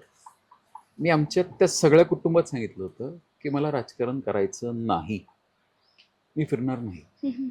मी नव्हतो फिरत. मी 2024पर्यंत फिरत नव्हतो. हे तुम्ही जर पाहिलं, म्हणजे जो माणूस पूर्णपणे ॲक्टिव्ह असणारा, मी 14च्या निवडणुकीनंतर फक्त 2019च्या निवडणुकीपुरता ॲक्टिव्ह होतो काही महिने, कारण ती वडिलांची निवडणूक होती. माझा हा स्टँड होता, जोपर्यंत दादा राजकारणात होते तोचपर्यंत आपण राजकारण करू, त्यानंतर राजकारणात जायचं ना. हा माझा क्लिअर स्टँड होता. हे तुम्हाला म्हणतो ना की मी एक पाहिलं, राजकारणात तुमच्या कष्टापेक्षा सगळ्यात महत्त्वाचं तुमचं नशीब आहे, ह्या मताचा मी. तुम्ही किती कष्ट करता त्यापेक्षा तुमच्या नशिबात असेल ते येणार आहे. आम्ही 2024साठी माझ्यासाठी उमेदवारी मागतच नव्हतो. ही उमेदवारी आम्ही दादांसाठी मागत होतो. दादांसाठी उमेदवारी मागितली होती. पक्षाने दादांच्या ऐवजी आईला उमेदवारी दिली होती. तो फेज आमचा खूप क्रुशल गेला होता. ग्रामपंचायतीला आमचा पराभव झाला होता, तरीसुद्धा पक्षाने घरात उमेदवारी दिली होती. आम्ही घरात बसलो. मी होतो, दादा होते, आई होते, माझा धाकटा बंधू प्रताप होता. आम्ही चौघं बसलो होतो, कारण राजकारणात आम्ही चौघंच ॲक्टिव्ह होतो. म्हणजे जरी पल्लवी असल्या, इंद्राणी असलं, तरी हा राजकीय निर्णयात आम्ही चौघंजण होतो. ह्या चौघांमध्ये ही चर्चा झाली, पक्षाने आपल्याला उमेदवारी दिली आहे. मेन प्रताप ह्या मताचा होतो की जे दिलंय तो निर्णय आपण ॲक्सेप्ट करू. पण आमच्या आईंचा हा स्टँड होता की म्हणले, बघ आपण दादांसाठी उमेदवारी मागतो, माझ्यासाठी नाही. म्हणलं मग ठीक आहे ना, आज दिलेली आहे. ते म्हणले की बघ, मला जर उमेदवारी दिली, ठीक आहे, तुम्ही प्रयत्न कराल, निवडून येईल, मी आमदारही होईल, पुढे काय? म्हणलं पक्षाने दादांची उमेदवारी का टाळली? कारण दादा आजारी आहेत ना. म्हणजे आजारी माणसाला सगळ्यात जास्त गरज कोणाची असते? त्याच्या बायकोची. म्हणलं मला घरी थांबण्याशिवाय पर्याय नाही, मी लढणार नाही. आई इतकी ठाम होती या मतावर. आई तर फॉर्म भरायचंही मानसिकतेत नव्हत्या. म्हणजे नाही, मी नाही लढणार. आई दादा मुंबईला गेले उमेदवारी बदलायला. पेपरला काही बातम्या, आम्ही कधी कोणत्या बातम्यांनाही उत्तर देण्याच्या भानगडीत पडत नाही, आणि माझा स्वभावच नाही तो व्यक्ती स्वभाव. मला एक माहिती असतं, सत्य हे कधीही लपून राहू शकत नाही. हा, ते बाहेर यायचा काळ वेगळा असू शकतो, काही वर्षानंतर बाहेर येईल, काही महिन्यानंतर बाहेर येईल. त्यावेळेस पेपरनी बातम्या दिल्या की मुलांनी घरी तांडव केलं म्हणून उमेदवारी बदलायची आहे, आईवडिलांना त्रास दिला. वस्तुस्थिती तशी नाही आहे. वस्तुस्थिती ही होती की माझ्या आईला लढायचं नव्हतं. आम्ही वरती देणरेंजला जाऊन आई दादा भेटले, देवाभाऊंना सांगितलं की आम्हाला नको. देवा म्हणले असं नका करू, हा काही लोकल पक्ष नाही, राष्ट्रीय पक्ष, इथं असं होत नाही. म्हणजे खरं देवाभाऊंचे आभार मानले पाहिजे की कसा बदल केला तर त्यांनाच माहिती. असा बदल होत नाही भाजपमध्ये. मी एकमेव अपवाद उमेदवार आहे. त्यावेळेस दादांनी बोलून घेतलं आणि सांगितलं सबस्टिट्यूट उमेदवार भरायचं. सबस्टिट्यूट अर्ज भरायचं ठरल्यानंतर आदल्या रात्री मला दादांनी बोलवलं. म्हणलं हे बघ, पक्षाने अजून ग्रीन सिग्नल दिलेलं नाही आपल्याला, पण वेळ आली तर तुला लढावं लागणार. फॉर्म नीट भरून घे, कोणाशी काय सल्ला घ्यायचा तो घे, फॉर्म नीट भरून घे, वेळ आली तर तुला लढावं लागणार. त्यावेळेस सगळे नियम आम्ही काढले, अनेकांशी चर्चा केली. कारण नियम असा आहे, छाननीमध्ये सबस्टिट्यूट उमेदवार बाद होतो. जर मेन कॅन्डिडेट जो आहे, हे बघा आपल्याकडे काय म्हणतात, बी फॉर्म ह्याला जोडला ए फॉर्म, असं नसतं. सिंगल ए बी फॉर्म असतो. ए म्हणजे पक्षाची माहिती असते, बी फॉर्मवरती उमेदवाराची माहिती. बी फॉर्मवरती 1 नंबरला पक्षाने ज्याला उमेदवारी दिली त्याचं नाव असतं, 2 नंबरला सबस्टिट्यूट उमेदवाराचं नाव असतं.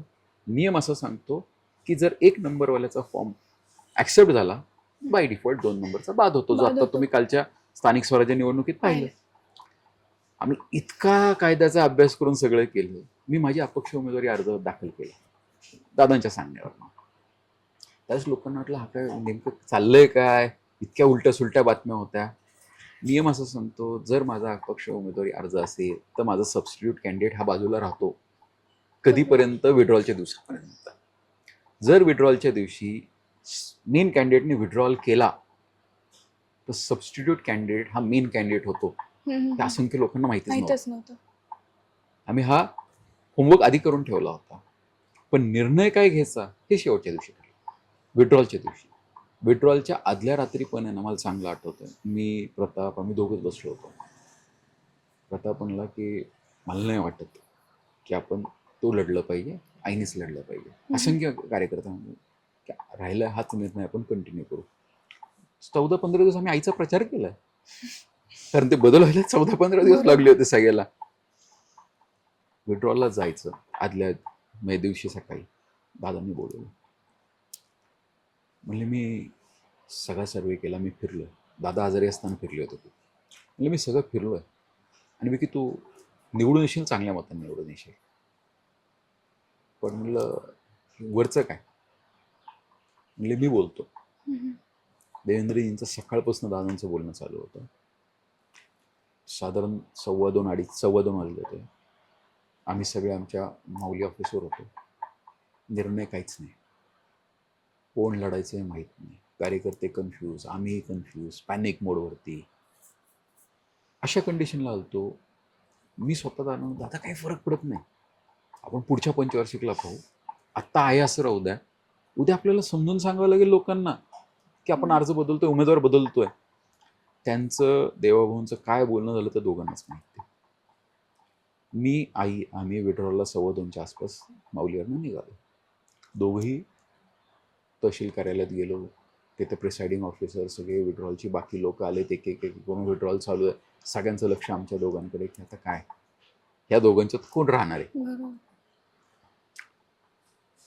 2:45 का 3ला 10 मिनिटं कमी असताना दादांचा फोन आला. आताच माझं बोलणं झालं, प्रतिभाचं विड्रॉल करून टाकायचं. मी आईच्या हातात फोन दिला. आईला दादांनी सांगितलं की विड्रॉल करायचं.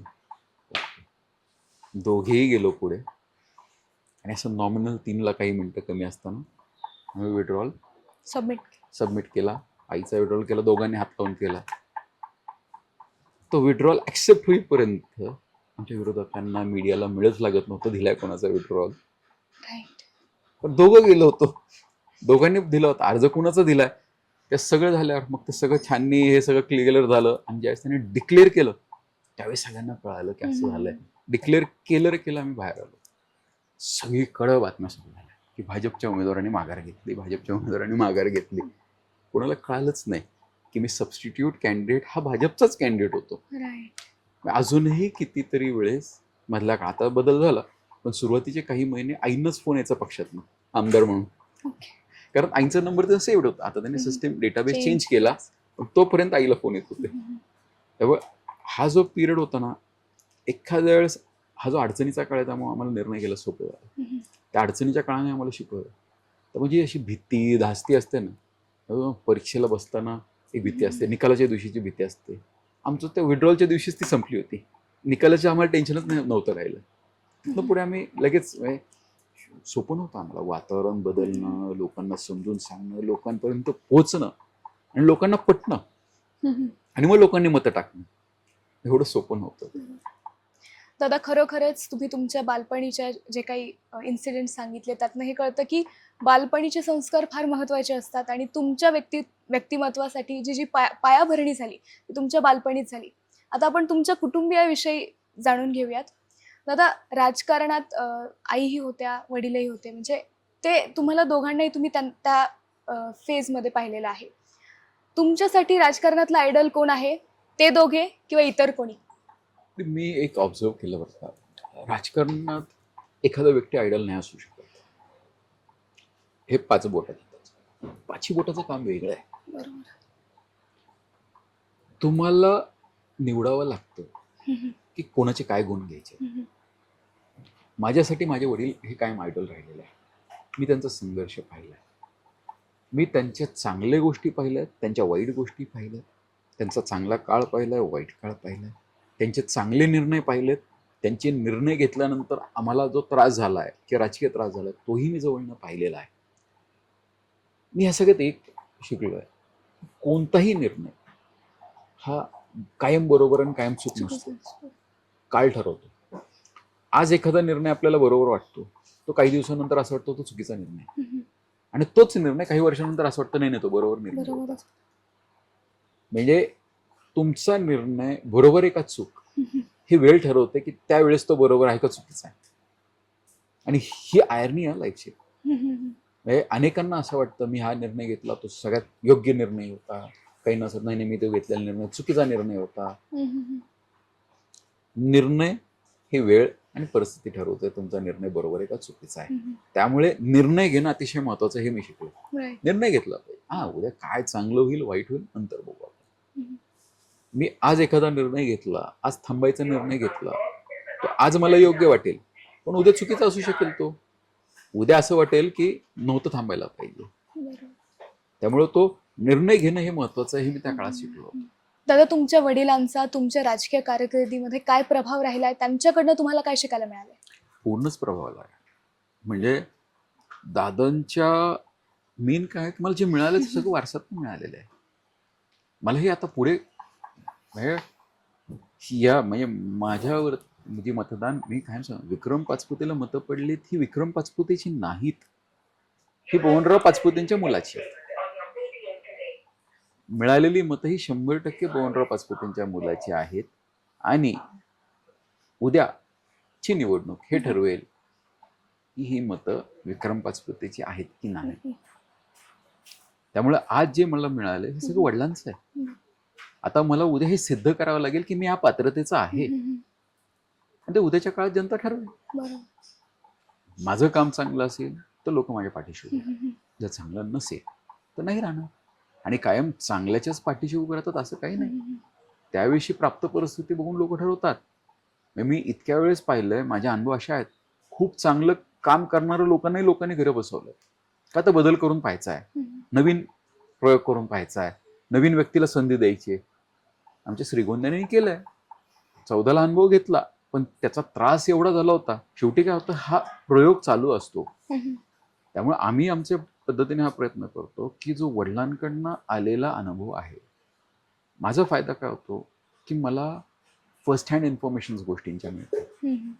आज सभागृहात कसं बोलायचं याचं जोपर्यंत ट्रेनिंग होत नाही, याचं जोपर्यंत सेशन होत नाही तोपर्यंत कळणार नाही, किंवा जोपर्यंत अनुभव येत नाही तोपर्यंत कळणार नाही. मला अनुभव यायची गरज नाही, कारण मी ते वडिलांचे अनुभव मला मिळतात, त्याचा मला फायदा होतो. मला फक्त ते इम्प्लिमेंट करायचे, त्यांनी सांगितलेलं मला इम्प्लिमेंट करायचं, त्याचा मला फायदा होतो. त्यामुळे माझ्या राजकीय जीवनावरती 100% प्रभाव त्यांचा आहे.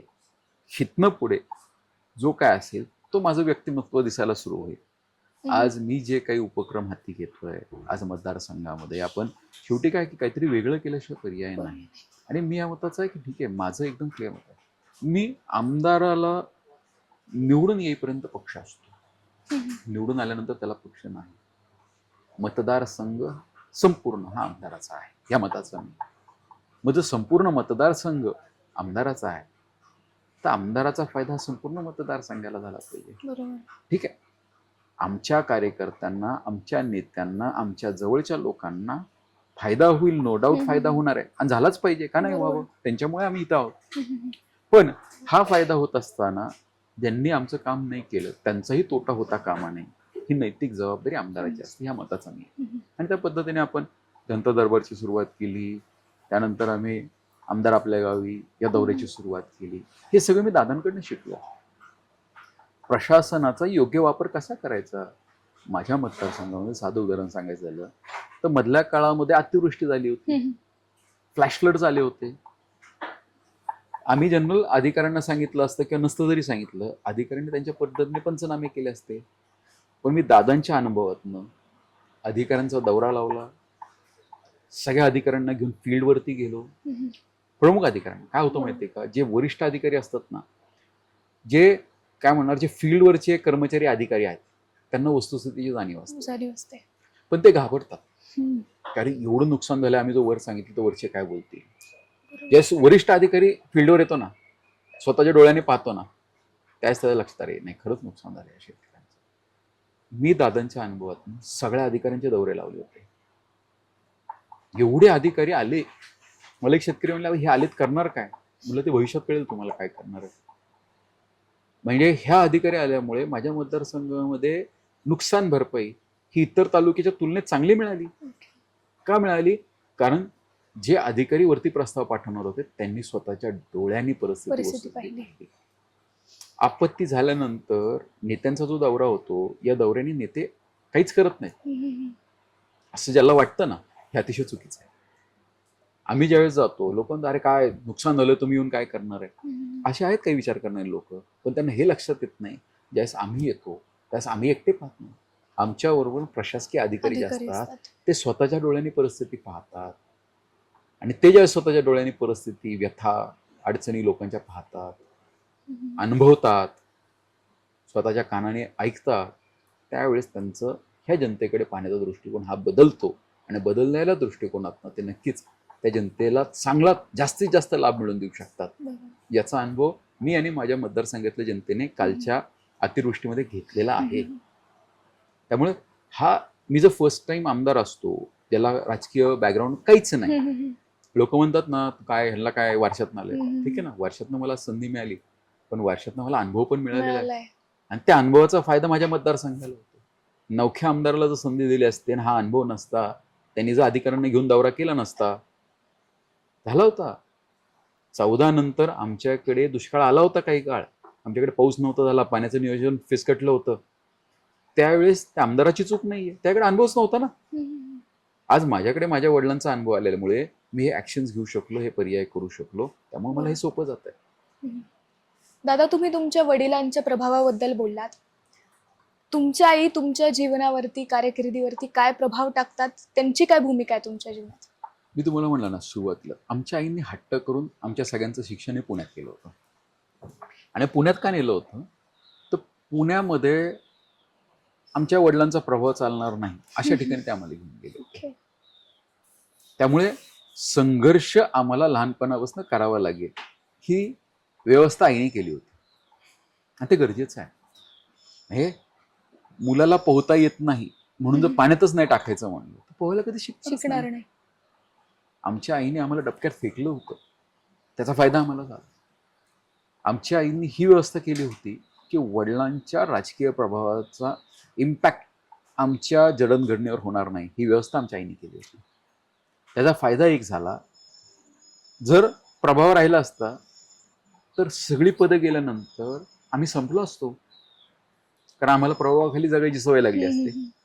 आम्हाला फरकच पडत नाही, वडील आमदार आहेत किंवा आमदार नाही आहेत याचा आम्हाला फरकच पडत नव्हता, कारण आमचं जडणघडण तसं झालं होतं. ही संपूर्ण जबाबदारी आमच्या आईंची आहे.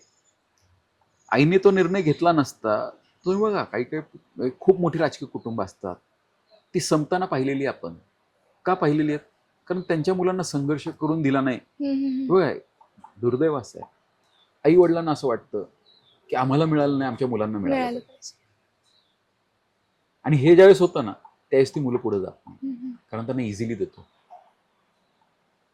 आम्हाला मिळालंय एवढं सहज नाही मिळालं, त्यामुळे आज आम्ही इथे आलो.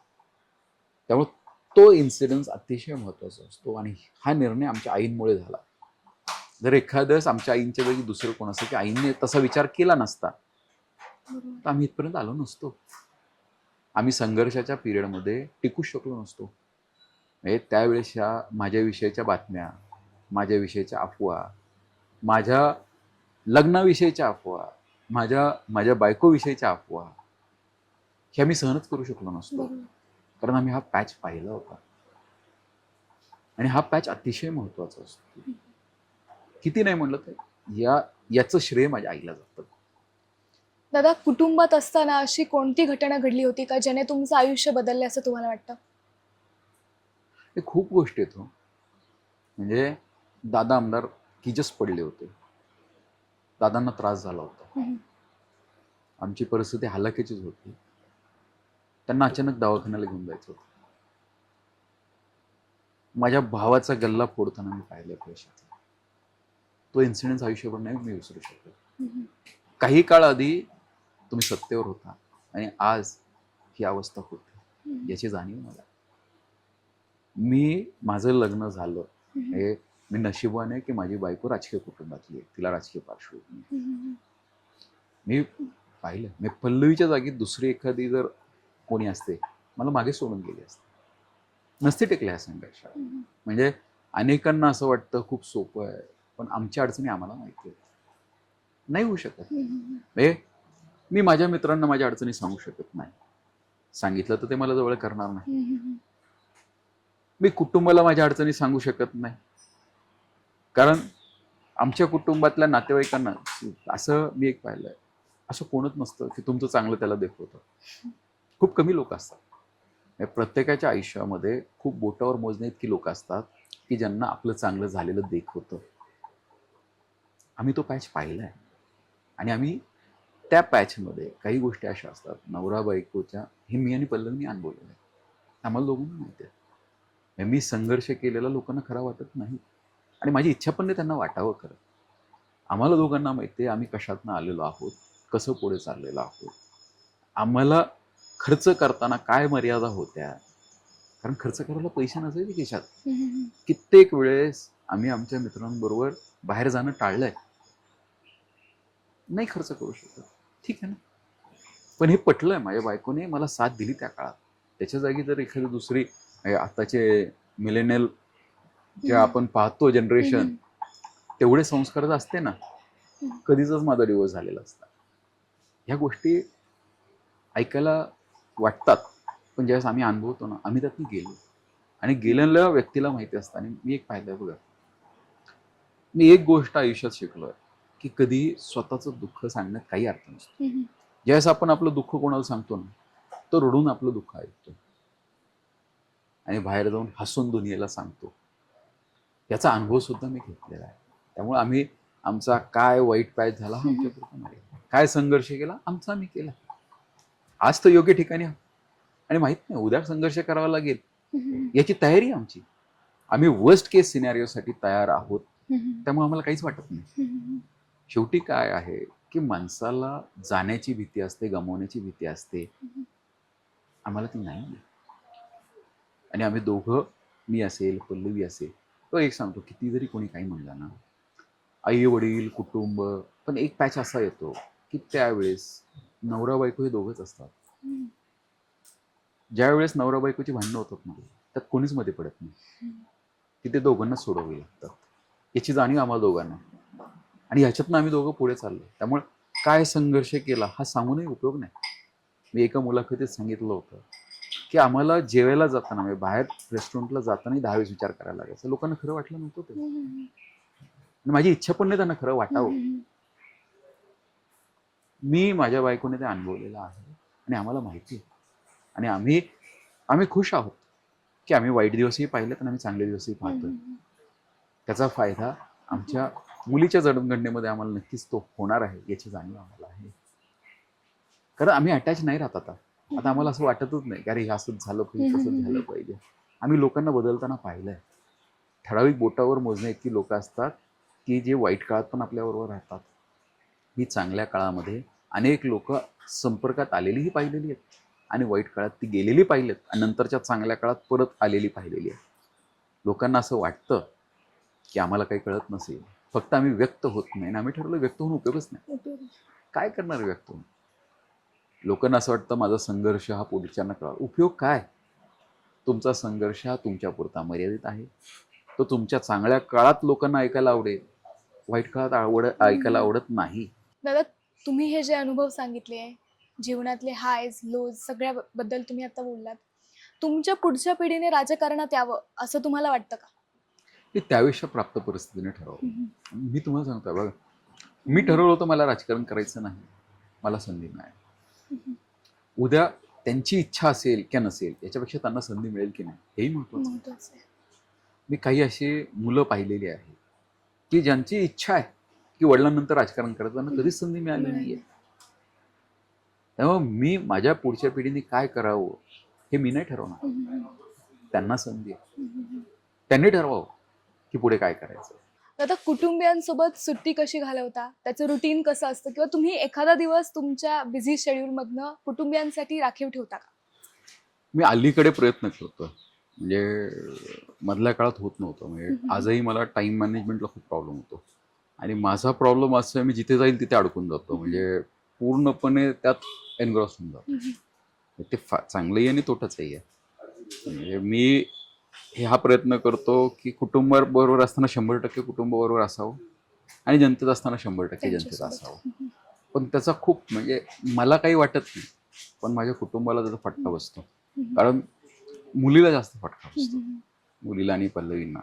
कारण अचानक असलं तर मी पूर्ण असतो, नाही तर गायब होऊन जातो. पण मी आता अलीकडच्या दिवसांमध्ये, अलीकडच्या काळामध्ये हा प्रयत्न करतो की आठवड्यातनं एक दिवस त्यांना देता येईल.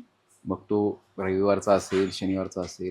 कारण माझा अनुभव असा झाला आहे की रविवारी लोक जरी भेटायला आली, त्यांची कामच मार्गी लागत नाहीत. कारण पुढचे बरोबर. अधिकारी फोन उचलत नाहीत, काहींचे फोन बंद असतात, त्यांचे पूर्ण येतात फोन किंवा साहेब मग उद्या गेल्यावर कामावर बघतो.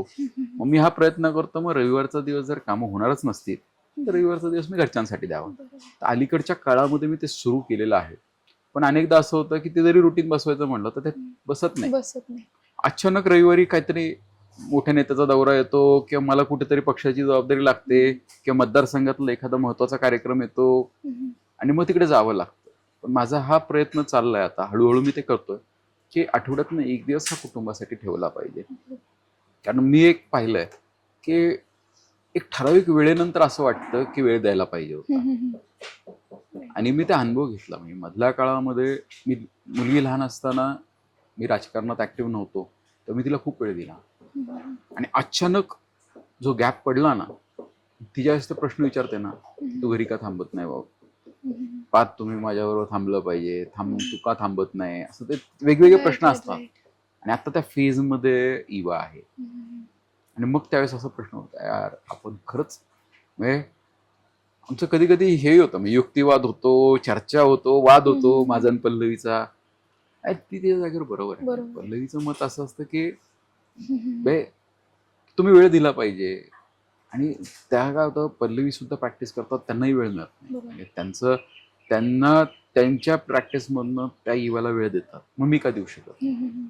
आणि हे नाहीये, म्हणजे ठीक आहे, आज सत्ता आहे म्हणून माझ्या समोर गर्दी आहे, आज आमदार आहे म्हणून लोक येतात भेटायला. मी आमदार नसताना पाहिलं आमच्या घरी कोणी येत नव्हतं. लोकांची कामं आहेत म्हणून लोक येतात, कामं नसताना कोणी येत नाही. पण याचा अर्थ असं नाही मी आलेल्या माणसाचा प्रत्येकाचं सॅटिस्फॅक्शन हा प्रयत्न करतो. पण एक आता ठरवलंय की स्वतःसाठी वेळ काढला पाहिजे, कुटुंबासाठी वेळ काढला पाहिजे.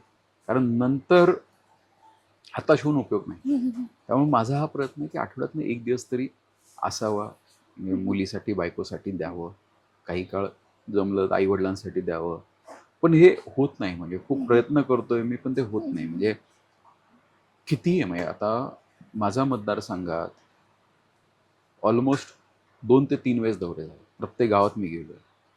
2-3 वेळेस गावात जाऊन सुद्धा लोकांना असं वाटतं की अजून आलं पाहिजे. तासन तास म्हणजे जनता दरबारमध्ये बसल्यानंतर सकाळी आम्ही 9-10ला बसतो, एका जागेवर 5 वाजेपर्यंत असतो. उठलं तर जेवायला उठतो, नाही तर डायरेक्ट 4 नंतर जेवायला जातो. पुढच्याला काही घेणं देणं नसतं. लोकांना ह्याच्याशी घेणं देणं नाहीये की तुम्ही जेवलात की नाही. लोकांना ह्याच्याशी घेणं देणं की आमच्या कामाचं काय. भेटायला आलेल्यांना हे कळत, हे असं वाटतं की आम्ही तुमच्यासाठी 1 तास थांबलो, पण त्यांना हे कळत नाही की मी 5 तास जनतेचीच कामं करतो. हे दुर्दैव आहे. म्हणजे पुढाऱ्यांच्या आयुष्यातलं हे दुर्दैव आहे. आणि माझंच नाही, कोणते बघा, मंत्र्याला भेटायला गेलेली जी मंडळी असतात, एखाद्या आमदाराला भेटायला गेलेली मंडळी असतात, एखाद्या पुढाऱ्याला भेटायला गेलेली मंडळी असतात, ती तास 2 तास थांबायला लागलं तर तनतन करतात. किती वेळ झाला आम्ही थांबलोय, आमच्यासाठी वेळ नाही. पण ते हे विसरून जातात की अरे तुमच्यापेक्षा जास्त वेळ ते लोकांचीच कामं करतात. फक्त तुमचं आत्ता कळत नाहीये, कारण तुमच्या आधी अनेक लोक आहेत. हे दुर्दैवी आहे, ह्याला काहीच करू शकत नाही. हा आमचा थँकलेस जॉब आहे आमच्या क्षेत्रातला, आणि त्याला नाईलाज आहे, पर्याय नाही त्या सगळ्याला. याची जाणीव आम्हाला आहे, त्यामुळे आम्ही त्या अपेक्षा पण ठेवत नाही. पण मी आता हा प्रयत्न करतोय की मी माझ्या कुटुंबाला कसा वेळ देऊ शकेल, हा माझा प्रयत्न तर राहणार आहे. दादा, घरातलं वातावरण आता तुमचे मिसेस सोडल्या तर सगळेच राजकारणात सक्रिय आहेत होते. घरात चर्चेचा मुख्य विषय काय असतो? जेव्हा सगळे एकत्र येतात तेव्हा चर्चा राजकारणाविषयी होते किंवा इतर कुठल्या विषयी होते? खरं सांगायचं तर सगळे एकत्र येतच नाही. खूप कमी घटनाक्रम असतो की ज्यावेळेस सगळे एकत्र असतात. म्हणजे सगळ्यांनी एकत्र येऊन गप्पा होणं हा खूप कमी राजकीय कुटुंब असतात जिथं हे घडतं. कारण कोण ना कोण कोणत्या ना कोणत्या कामात व्यस्त असतं आणि 100% एका वेळेस सगळे फ्री असतील असे घटनाक्रम खूप कमी वेळेस होतो. आता आपण कुटुंबाविषयी बोललो, म्हणजे सहकारी, मित्र, कार्यकर्ते आणि जनता हे जितके महत्वाचे असते, तेव्हा एक चांगलं कारकीर्द घडवण्यासाठी कुटुंबाचाही खूप मोठा हात असतो. आता आपण तुमच्या वैयक्तिक जीवनाबद्दल जाणून घेऊयात, की आता तुम्ही चढ-उतार पाहिलेत जीवनातले बरेच, राजकारणातले असतील, वैयक्तिक आयुष्यातले असतील. मागे वळून पाहताना अशी कोणती आठवण आहे जी तुम्हाला अगदीच म्हणजे स्मरणात राहील आयुष्यभर इथून पुढेही आणि मागे फार मोठा इम्पॅक्ट घडवणारी होती? ते तुम्हाला सांगितलं ना, खूप गोष्टी आहेत. म्हणजे ते लहानपणी गोट्या फेकलेलंही मला आठवतंय. काही आता तो मगाशी मी सांगितलं तुम्हाला की बेनिफिट ऑफ डाऊट हा पुढच्याला दिला पाहिजे. हे वाक्य आजही माझ्या मनामध्ये त्या नेत्याने सांगितलेलं बिनबिनतंय, गिरवतंय. मला एक चांगली गोष्ट अशी आठवत आहे की माझी मानसिकता नव्हती लढायची यावेळेस. कारण मी आणि पल्लवी आम्ही दोघांनी मिळून निर्णय घेतला होता. कारण मी त्यांना सांगितलं होतं मी राजकारण करणार नाही. आणि पल्लवी वॉज गुड की हा ठीक आहे, तुम्ही व्यवसाय करताय, चांगली गोष्ट आहे. पल्लवीचे वडील हे आमदार होते, ते बराच काळ राजकारणात आहेत. आजही ते कारखान्याचे, बँकेचे चेअरमन राहिले होते. त्यामुळे असं राजकीय कुटुंबातूनच ते आल्या. त्या प्रचारात सक्रिय असतात तिकडे. आता इकडे माझ्यासाठी प्रचारात सक्रिय होत्या. त्यांनी मला निर्णय घ्यायला खूप मदत केली. कारण मी तुम्हाला म्हटलं आदल्या रात्रीपर्यंत प्रताप आणि माझं हे बोलणं चालू होतं की आईचीच उमेदवारी ठेवली पाहिजे. आम्ही ह्या मानसिकतेत होतो. मला पल्लवींनी क्लिअर सांगितलं होतं. उमेदवारी ज्या दिवशी जाहीर झाली ना, त्या दिवशी पल्लवी मला म्हटलं ते तुम्हाला वाईट वाटेल, पण एक लक्षात ठेवा, आज तुमची उमेदवारी तिथे पाहिजे होती. मला नाही कळालं. पल्लवी खूप त्या बाबतीत म्हणजे त्यांचा सिक्स सेन्स म्हणा किंवा त्यांचं ॲनालिसिस खूप स्ट्रॉंग आहे.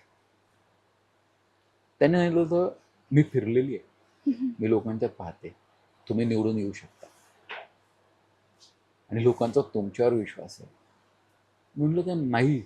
त्यांना हे पहा, तुम्हाला असं वाटतंय, पण गेले काही वर्ष, कारण आम्ही कारखान्याचा व्यवहार केला होता, म्हणजे गेले काही वर्ष मी पाहते, तुम्ही सगळं म्हणजे दादांचं काम, आमदार म्हणून जे दादांचं काम आहे ते सगळं तुम्ही करताय आमदार नसताना. मी त्यावेळेस मुंबईला फिरायचो, कामं मंजूर करून आणली होती आणि लोकांनाही माहिती होतं.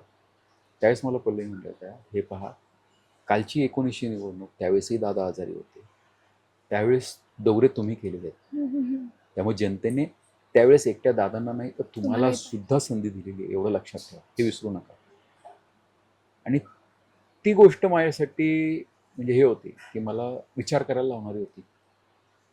नाही तर मी त्या अँगलने कधी विचार केला नव्हता.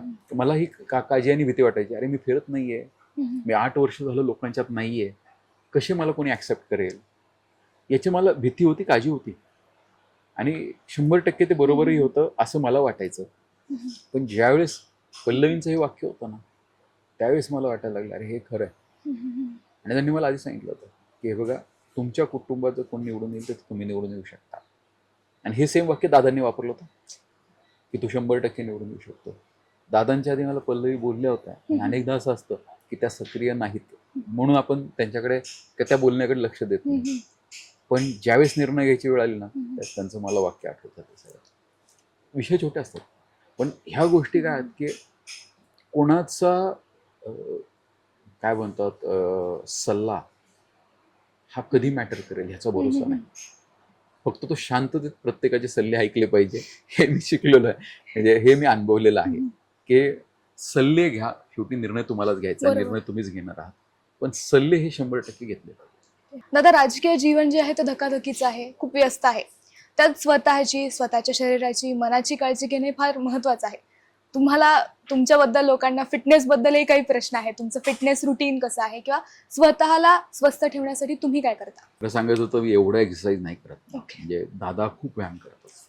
म्हणजे दादांची ख्यातीच होती की व्यायाम करणारा, एकदम सकाळी उठून वॉकिंगला जाणारा, पाठे उठून चालायला जातात, व्यायाम करतात. मी तसा नाही, मी थोडा आळशी आहे त्याप्रमाणे. मी ज्या वेळेस संधी मिळेल त्यावेळेस सकाळी चालायला जातो. म्हणजे माझं चालण्यावर जास्त भर आहे आणि मी डाएटवरती जास्त भर करतो. म्हणजे मी फास्टिंग करतो. ओके. म्हणजे मी साधारण मला चांगलं आठवतं ज्यावेळेस कोविड चालू झाला, कोरोनाचा आणि लॉकडाऊन होतं, त्यावेळेस मी सायकलिंग चालू केलं होतं. खूप दिवस Okay. मी सायकलिंग करतो. सायकलिंग मी पूर्वीपासून करायचो. त्यावेळेस मी कंटिन्यू केलं होतं. हम्म. मग काही किलोमीटर म्हणजे दिवसात 25-30 किलोमीटर ॲव्हरेज होतं माझं. म्हणजे Okay. 40 किलोमीटर हळूहळू मी 40 किलोमीटर ॲव्हरेज रोजचं सायकलिंग करायचं. त्यावेळेस कामच नसायचं ना काही. हम्म. सकाळी उठायचं, म्हणजे पहाटे उठायचं, सायकलिंगला जायचं, कारण रात्री लवकर झोपायचं, कामं लवकर संपायची. हम्म. मग पहाटे उठून तर मी त्यावेळेस डाएट स्टार्ट केलं होतं, फास्टिंग स्टार्ट केलं होतं. हम्म. मी 16 तास काहीच नाही खात. Okay. म्हणजे माझं रात्रीचं जेवण मी 10च्या आत उरकायचा प्रयत्न करतो, आणि 10च्या आत जेवण झालं तर दुसऱ्या दिवशी 2 वाजेपर्यंत काही खायचं नाही. Okay.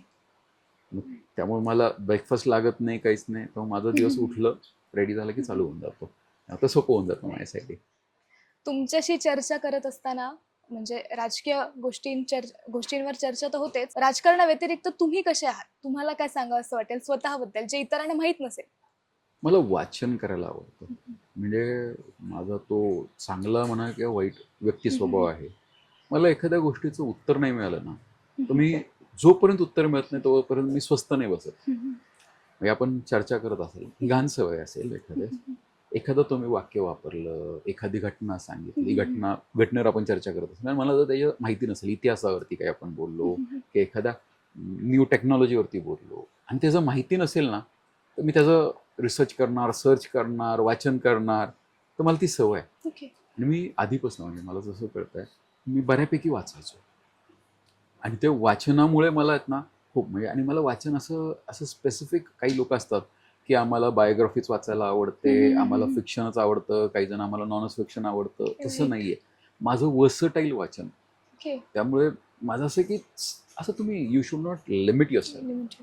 राईट. त्यामुळे जेवढं जास्त क्षेत्रातलं वाचन करता येईल तो करता येईल. मी एक पाहिलंय की बायोग्राफीज ह्या 100% कधीच खऱ्या नसतात. ओके. बायोग्राफी कोण लिहितं? माझी बायोग्राफी लिहायची कोण लिहिणार? मीच लिहिणार किंवा माझ्याजवळचा लिहिणार. तो सगळं चांगलंच लिहिणार ना. वाईट काय लिहिलं माझ्याविषयी? हे मी वर्सटाईल वाचनात शिकलो. इतिहास हा 100% खरा नाही. नाही, नसतो, नाही, नाहीच. मी या मतावरती ठाम आहे. कारण इतिहास हा जिंकणारा लिहितो. कोणत्या पराजित झालेल्या व्यक्तीने इतिहास लिहिला नाही लिहिला. त्यामुळे इतिहास हा कधीही खरा नसतो. ह्या मताशी मी ठाम आहे. जो जिंकतो तोच लिहितो. आज रामाने रामायणात रावणाला हरवलं म्हणून आपण तेवढं सगळं इमेज बिल्ड केलं. हेच जर घटनाक्रम उलटा झाला असता तर जी काही युद्ध झाली, तुम्ही पहा, जिंकणाराच राष्ट्र, जिंकणाराच राजा, हे सगळं इतिहास लिहिला जातो. जिंकणाऱ्याच्याच ऑटोबायोग्राफीज लिहिल्या जातात. सक्सेसफुल माणसाच्या स्टोरीज लिहिल्या जातात. आणि सक्सेसफुल लोकांबद्दल काहीच लिहिलं जात नाही.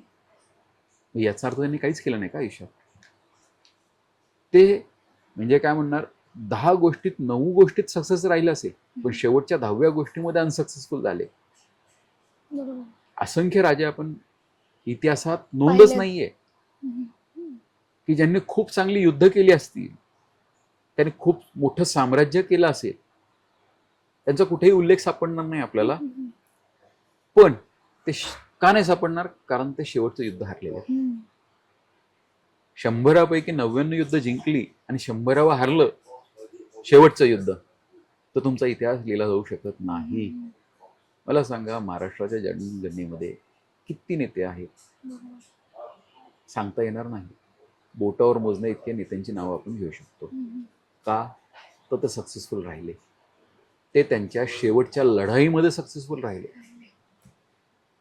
जो माणूस शेवटच्या लढाईपर्यंत सक्सेसफुल राहतो किंवा शेवटच्या लढाईपर्यंत टिकतो, त्याचाच इतिहास लिहिला जातो. जे मधनं गळतात अशांचा इतिहास लिहिला जात नाही. हे दुर्दैवी आहे. माझ्या मतदारसंघामध्ये छत्रपती संभाजी महाराज आहेत. त्यांचा इतिहास अलीकडच्या काळामध्ये लोकांना माहिती व्हायला लागला. त्यांचा इतिहास तेवढा सक्सेसफुली लिहिला गेला नव्हता. पण छत्रपती शिवाजी महाराजांचा इतिहास सगळ्यांना माहिती आहे. का? तर छत्रपती शिवाजी महाराजांनंतर ते सक्सेसर छत्रपती संभाजी महाराज होते. त्यांच्या काळामध्ये शिवाजी महाराजांचा इतिहास लिहिला गेला होता. छत्रपती संभाजी महाराजांनंतर त्यांचं पुढचं कोणी असतं सक्सेसर स्ट्रॉंग, तर छत्रपती संभाजी महाराजांचाही इतिहास तेवढा स्ट्रॉंगली लिहा गेला असता. हे दुर्दैव आहे. पण हे मी वाचनातून शिकलो. त्यामुळे मी एक गोष्ट ऑब्झर्व केलेली आहे, जोपर्यंत मला पटत नाही तोपर्यंत मी मान्य करत नाही. कारण जे लिहिलंय, लोकांना लिहिलेलं सगळं खरं असतं. नाही, सगळं खरं नसतं. कोणी लिहिलंय याच्यावरती ठरलं पाहिजे ते खरं आहे. खरं आहे की नाही. तुम्हाला आमदार म्हणून लोक ओळखतात, पण आमदारापलीकडेही एक माणूस आहे, एक वडील आहे, पती आहे, पुत्र आहे. यांच्याबद्दल लोकांना माहिती कळाली असेल, पण आता तुमच्याशी बोलताना राजकारणाविषयी नाही बोलणार तर मग कसं शक्य आहे. म्हणून 2024 मध्ये तुम्ही आमदार झालात, त्यापूर्वी तुम्ही काय करत होता, तुमचं आयुष्य कसं चाललं होतं? मी तुम्हाला जसं सांगितलं, मी साधारण 2009ला ऍक्टिव्ह झालो. माझं शिक्षण पूर्ण झालं, मी ग्रॅज्युएशन पूर्ण केलं. त्यानंतर मी मास्टर्ससाठी लंडनला गेलो. माझं MBA फायनान्स झालं. मी MBA इन फायनान्स केलं, लंडनला होतो मी. तिकडनं परत आल्यानंतर काय करायचं हा प्रश्न. त्यानंतर मी एज्युकेशन इन्स्टिट्यूट सुरू केली. म्हणजे मी परत आलो, ती फर्स्ट म्हणजे त्यावेळेस नुकतंच AICTEने एक नियमावली काढली होती इंटिग्रेटेड कॅम्पसची. त्या इंटिग्रेटेड कॅम्पसमध्ये आपण भारतातलं सगळ्यात मोठं इंटिग्रेटेड कॅम्पस त्यावेळेस उभा केलं होतं 110 एकरमध्ये. त्यानंतर असंख्य झाले. म्हणजे आमच्यानंतर खूप कॅम्पसेस मोठे झाले, पण त्यावेळेस तो सुरुवात मी केली होती. माझं वय अवघं काही 23-24 वय होतं. त्यावेळेस संस्था चालू केली होती. हा अनुभव मला मिळाला होता. त्यावेळेस मी ठरवलं, अरे आपण समाजकारणात राहायचं. मला ते चांगलं वाटत होतं. मग समाजकारण करत असताना मी युवा मंचची स्थापना केली होती. आणि युवा मंचच्या स्थापनेमुळे मी हळूहळू जनतेशी कनेक्ट व्हायला लागलो. मग सोशल कामं सुरू झाली होती.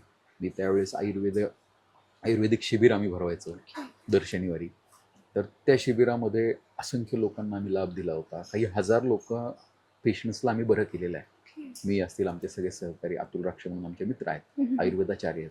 ते त्यांची अख्खी टीम घेऊन यायचे काष्टीचा शनिवारचा बाजार असायचा, आम्ही काष्टीला त्या शिबिरं भरवायचो. असं असंख्य गोष्टी आम्ही केलेल्या आहेत. पण त्यावेळेस असं कधी वाटलं नव्हतं की राजकारणात आलं पाहिजे, कारण राजकारणाचे अप अँड डाऊन्स मी पाहिले होते. राजकारणात मी फक्त सपोर्टिंग भूमिकेत यायचं हे ठरवलं होतं, आणि मी ते करत होतो. मी दादांना सपोर्टिंग होत होतो. युवकांचं आम्ही संघटन केलं होतं, कारण दादांचं राजकारण चांगलं झालं पाहिजे. कारण आपण जर मतदारसंघ चांगला ठेवला तर दादांना बाहेर वेळ देता येईल. शेवटी कसं असतं माहिती का, नुसता मतदारसंघाने आमदार निवडून नाही दिला पाहिजे, मतदारसंघाने एक नेता निवडून दिला पाहिजे. जर मतदारसंघाने नेता निवडून दिला ना, तर त्याचा फायदा मतदारसंघाला. आमदार प्रत्येक मतदारसंघात असतात, पण जर असे खूप कमी मतदारसंघ आहेत की जिथे नेते असतात. मतदारसंघाचे मतदार ठरवतात, जनता ठरवते की त्यांचा आमदार हा तालुक्यापुरता मर्यादित राहणार, मतदारसंघापुरता मर्यादित राहणार, का तो राज्याच्या राजकारणामध्ये ठसा उमटवणार. ही जबाबदारी तालुक्याच्या जनतेची आहे, मतदारसंघाच्या जनतेची आहे. तेव्हा आमची इच्छा होती की दादांनी राज्याचं नेतृत्व करावं, आणि त्यांना जर बाहेर नेतृत्व करायचं असेल तर फील्डवरती आम्ही काम केलं पाहिजे. तसं युवा मंचच्या माध्यमातून मी सुरुवात केली. आणि मग हे होत असताना, जसं मगाशी सांगितलं, मी खासदारकीची मला तयारी करायला सांगितली होती, लोकसभेची. मी लोकसभेची तयारी केली, पक्षाला उमेदवार मिळाला, आपण थांबून गेलो. काय तर मुळात ते उद्दिष्टच नव्हतं, ध्येयच नव्हतं माझं. ते थांबल्यानंतर 2014चा जो पराभव झाला, त्या पराभवामध्ये साखर कारखाना हे एक कारण होतं, आणि हा कारखान्याच्या अडचणीमुळे आपण पडलो हे माझ्या जिवारीस लागलं. त्यावेळेस मी निश्चय केला की हा कारखाना आपल्याला अडचणीतून बाहेर काढायचा आहे. असंख्य प्रॉब्लेम्स होते त्या कारखान्याचे, तासनतास दिले. म्हणजे मला खरं वाटणार नाही, म्हणजे मी गेलो ना की 17-18 तास कारखान्यात थांबायचो. मला टेक्निकल एखाद्या माणसाला माझ्यासमोर चर्चेला बसवा साखर धंद्यातल्या, त्यांना खरं वाटणारच नाही की मी नॉन टेक्निकल. इतकं डिटेल डिस्कशन मी त्यांच्यावर करू शकतो, आणि हे अभ्यासामुळे नाही, हे अनुभवामुळे. म्हणजे साखर कशा पद्धतीने बनते एवढं लोकांना माहिती आहे, पण त्यातले सगळे इव्हॅपोरेशनपासनं ते इन्सलरेशनपर्यंतच्या सगळ्या प्रोसेस, ह्या सगळ्याचा डिटेल अभ्यास मी केला होता. आणि ह्याचा मला फायदा झाला की मी ते कारखान्याचे प्रॉब्लेम सॉल्व्ह करू शकलो. आणि हे सॉल्व्ह झाल्यामुळे कारखाना अडचणीतून बाहेर निघाला, तो चालू झाला, सक्सेसफुली चालू झाल्यामुळे आम्ही त्याचा व्यवहार करून बाहेर पडू शकलो. हे विक्रम पाचपुते राजकारणात जर आलं नसते तो उत्तम उद्योजक झालं असतं. मुळात माझं शिक्षणच MBA फायनान्स, त्यामुळे मला काय की मॅनेजमेंट हा माझा कन्सर्न आहे. तर त्या काळामध्ये मी ठरवलं होतं की आपल्याला राजकारणात आणि मुळात राजकारण हे कधी ठरलंच नव्हतं. राजकारणात यायचं नाही हा विषयच नव्हता, कारण राजकारणात यायचं ठरलंच नव्हतं कधी माझं. बरोबर. मी त्या वेळेस जी जबाबदारी दिली ते चोखपणे पार पाडत होतो. आजही माझ्यावरती जबाबदारी आलेली आहे. मी आमदारकीची उमेदवारी मिळण्यासाठी 0% प्रयत्न केलाय. मला मिळालंय. बरोबर. जर मला एवढं सहज मिळालंय तर त्याचा फायदा जनतेला झाला पाहिजे ह्या मताचा मी आहे. आणि ते मी करतो. ते फिरण्याचा मी प्रयत्न करतोय. आणि मधल्या काळामध्ये मी व्यावसायिक होतो. चांगल्या पद्धतीने आम्ही इंडस्ट्री अडचणीतली म्हणजे क्रायसिस मी एक पाहिलं, शून्यातनं कोणीही उभं करेल, पण खड्ड्यातनं बाहेर काढणं खूप महत्वाचं असतं. आणि मी ते खड्ड्यातनं बाहेर काढणं शिकलोय. शून्यातनं उभं करायचं असताना त्याला चॅलेंजेस कमी असतात, पण खड्ड्यातनं बाहेर काढायचं असताना आणि कसं आहे, तुम्ही मायनसमधनं आधी शून्याला यावं लागतं आणि मग सुरू करावं लागतं. लोक म्हणतात अरे तुमचं खूप चांगलं आहे, तुम्हाला आयतं मिळालंय, आम्ही शून्यातनं केलंय. खरं आहे तुम्ही शून्यातनं केलंय, पण ते आयतं मिळत असताना ते खड्ड्यातलं मिळालं होतं ना. नेगेटिव्ह मधनं मला 0ला यायचंय आणि 0वरनं परत सुरू करायचंय. तर हा पॅच मी मधल्या काळामध्ये पाहिलेला आहे. त्यामुळे व्यवसाय, राजकारण अशा असंख्य गोष्टी माझ्या जीवनात म्हणजे बदल होत गेलाय, स्विच होत गेलेला आहे. मी हाच प्रयत्न करतो, आपण ज्या भूमिकेत आहोत ती भूमिका चोखपणे पार पडली पाहिजे. तुम्ही आता सांगितलं की अनपेक्षित होतं आमदार होणं तुमच्यासाठी. मग तुम्ही जेव्हा आमदार झाला तेव्हा सगळ्यात जास्त आनंद कोणाला झाला? आई आणि दादांना झाला. कारण काय झालं, निर्णय त्यांचा होता, त्यांना उत्तर द्यायला लागणार होतं. जर निकाल थोडाफार जरी 19-20 झाला असताना हे 100% जबाबदारी आमच्या आई वडिलांची झाली असती. कारण त्यांनी खूप प्रयत्न केला होता उमेदवारी बदलण्यासाठी. दादांनी त्यांची पूर्ण ताकद, राजकीय ताकद ही उमेदवारी बदलण्यासाठी लावली होती. त्यामुळे सगळ्यात पहिलं निकाल लागणं, निवडून येणं हे त्यांच्यासाठी महत्वाचं होतं आणि त्यांना आनंद झाला. आनंद कोणाला होत नाही हो. म्हणजे ज्या कार्यकर्ते माझ्यासाठी पळाले, जे ज्येष्ठ नेते माझ्यासाठी पळाले, मी माझ्यासाठी का म्हणतोय, कारण मी उमेदवार होतो. मी हा प्रयत्न करतोय की आमदार फक्त विक्रम पाचपुते नाही तर आपण सगळे झालेलो आहोत, ह्या दृष्टिकोनातून माझा प्रयत्न चालू आहे. त्यामुळे आलेल्या माणसाची कामं कशी मार्गी लागतील आणि ज्यांच्यामुळे मी एक ठरवलंय की ह्या आमदारकीचा फायदा सर्वसामान्य जनतेला झाला पाहिजे, पण ह्या आमदारकीचा लाभ हा ज्यांनी मला जिथं आणून बसवलाय त्यांनाही तितकाच झाला पाहिजे, किंबहुना जास्त झाला पाहिजे या मताचा. त्यामुळे त्यांनाही खूप जास्त आनंद झालाय. ह्या संपूर्ण वाटचालीमध्ये ज्यांचं ज्यांचं योगदान आहे त्यांना 100% आनंद आलाय. आणि मला माहितीही नाही, काही अशी मंडळी असणार आहेत की जे मला माहिती नाहीत, त्यांना माझ्यापेक्षा जास्त आनंद झाला असणार आहे. दादा, आता आगामी काळामध्ये जिल्हा परिषदेच्या निवडणुका आहेत. तुमच्या घरातील कोणी उमेदवारी करेल का? म्हणजे तुमच्या पत्नी असतील किंवा बंधू असतील? ती प्राप्त परिस्थितीवर हा निर्णय घेतला जाईल. मी एक पहिल्या राजकारणात ठरवून काय होत, त्यावेळेसच्या परिस्थितीत जो निर्णय घेतो तोच यशस्वी असतो. म्हणजे मी नाही मला हे करायचंच आहे मग मी करणार असं नाही होत राजकारणात. हा, माझी तयारी आहे, म्हणजे वेळ आली तर आमचा उमेदवार असेल आणि गरज नसेल तर आमचा उमेदवार नसेल. म्हणजे हे आम्ही असं म्हणत नाही की आमच्याच घरात उमेदवारी. कधी कधी अशी परिस्थिती असते. काय झालं, आमच्या काकांनी 2009च्या निवडणुकीनंतर एक स्टेटमेंट केलं होतं, आमच्या कुटुंबातनं कोणी राजकारणात येणार नाही. अण्णांनी स्टेटमेंट केलं होतं. विरोधकांनी त्या स्टेटमेंटचा फायदा उचलून आमच्या काष्टी जो मूळ आमचा जिल्हा परिषद गट आहे तिथं वातावरण एवढं पेटवलं की तिथे आईला लढण्याशिवाय पर्याय राहिला नव्हता. आणि त्यांच्या डोक्यात असं होतं की आता ह्यांनी स्टेटमेंट केलंय त्यामुळे ह्यांना आता कोणाला उभं करता येणार नाही, ह्या उद्दिष्टाने त्यांनी वातावरण पेटवलं होतं. आम्हाला नाईलाज होतं, आईला उभं करावं लागलं होतं आणि आई निवडून आल्या होतं चांगल्या मताने. आईनंतर आमच्या काकांना उभं राहावं लागलं होतं त्याच गटातनं, तेही चांगल्या मताने निवडून आले होते. कसं होतं की राजकारणात ठरवून नाही होऊ शकत की आम्ही करणारच नाही, आम्ही करणारच नाही, असं नाही चालत राजकारणात. या सेगमेंटमध्ये तुमच्याशी चर्चा करून असं कळतंय की म्हणजे निवडणूक जिंकणं म्हणजेच फक्त नेता होणं नाही, तर लोकांचा विश्वास जिंकणं, त्यांची मनं जिंकणं हे फार महत्वाचं आहे. 100%. तुम्ही आता सध्या चर्चेत तुम्ही कुठल्या विषयामुळे असाल तर ते तुमच्या अधिवेशनातली भाषणं आहेत, तुम्ही जे मुद्दे मांडलेत त्यामुळे तुम्ही भरपूर चर्चेत असता. पहिलीच टर्म होती तुमची आहे किंबहुना, आणि त्यात तुम्ही खूप अभ्यासपूर्ण भेसळीचे मुद्दे मांडले आहेत किंवा मग भ्रष्टाचाराचे काही मुद्दे तुम्ही मांडले आहेत.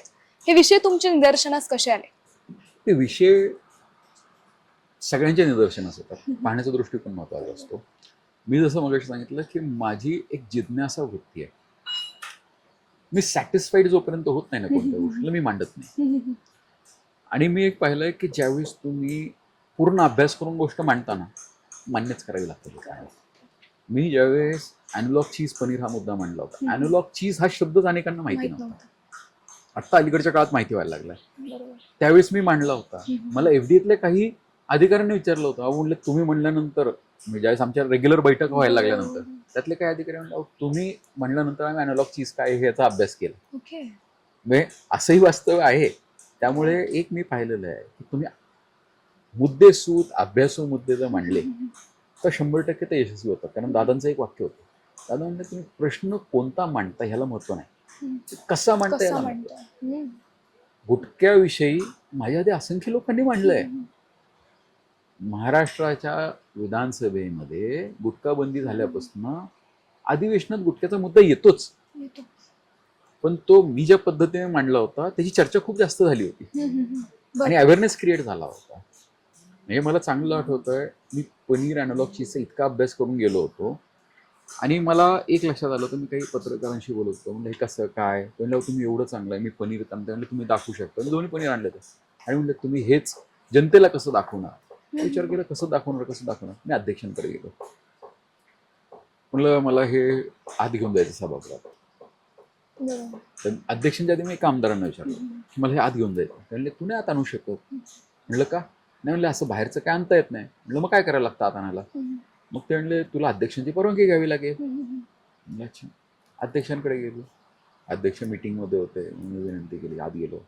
म्हणले काय बोला. म्हणलं माझा असा प्रश्न आहे. म्हणले हो मग. म्हणलं मला हे आत घेऊन जायचं. म्हणलं आत नाही परवानगी मिळत. नाही म्हणले मला कळालं की अध्यक्ष हो म्हणले अध्यक्षांच्या परवानगी नेतं, पण आत कशासाठी न्यायचं तुला.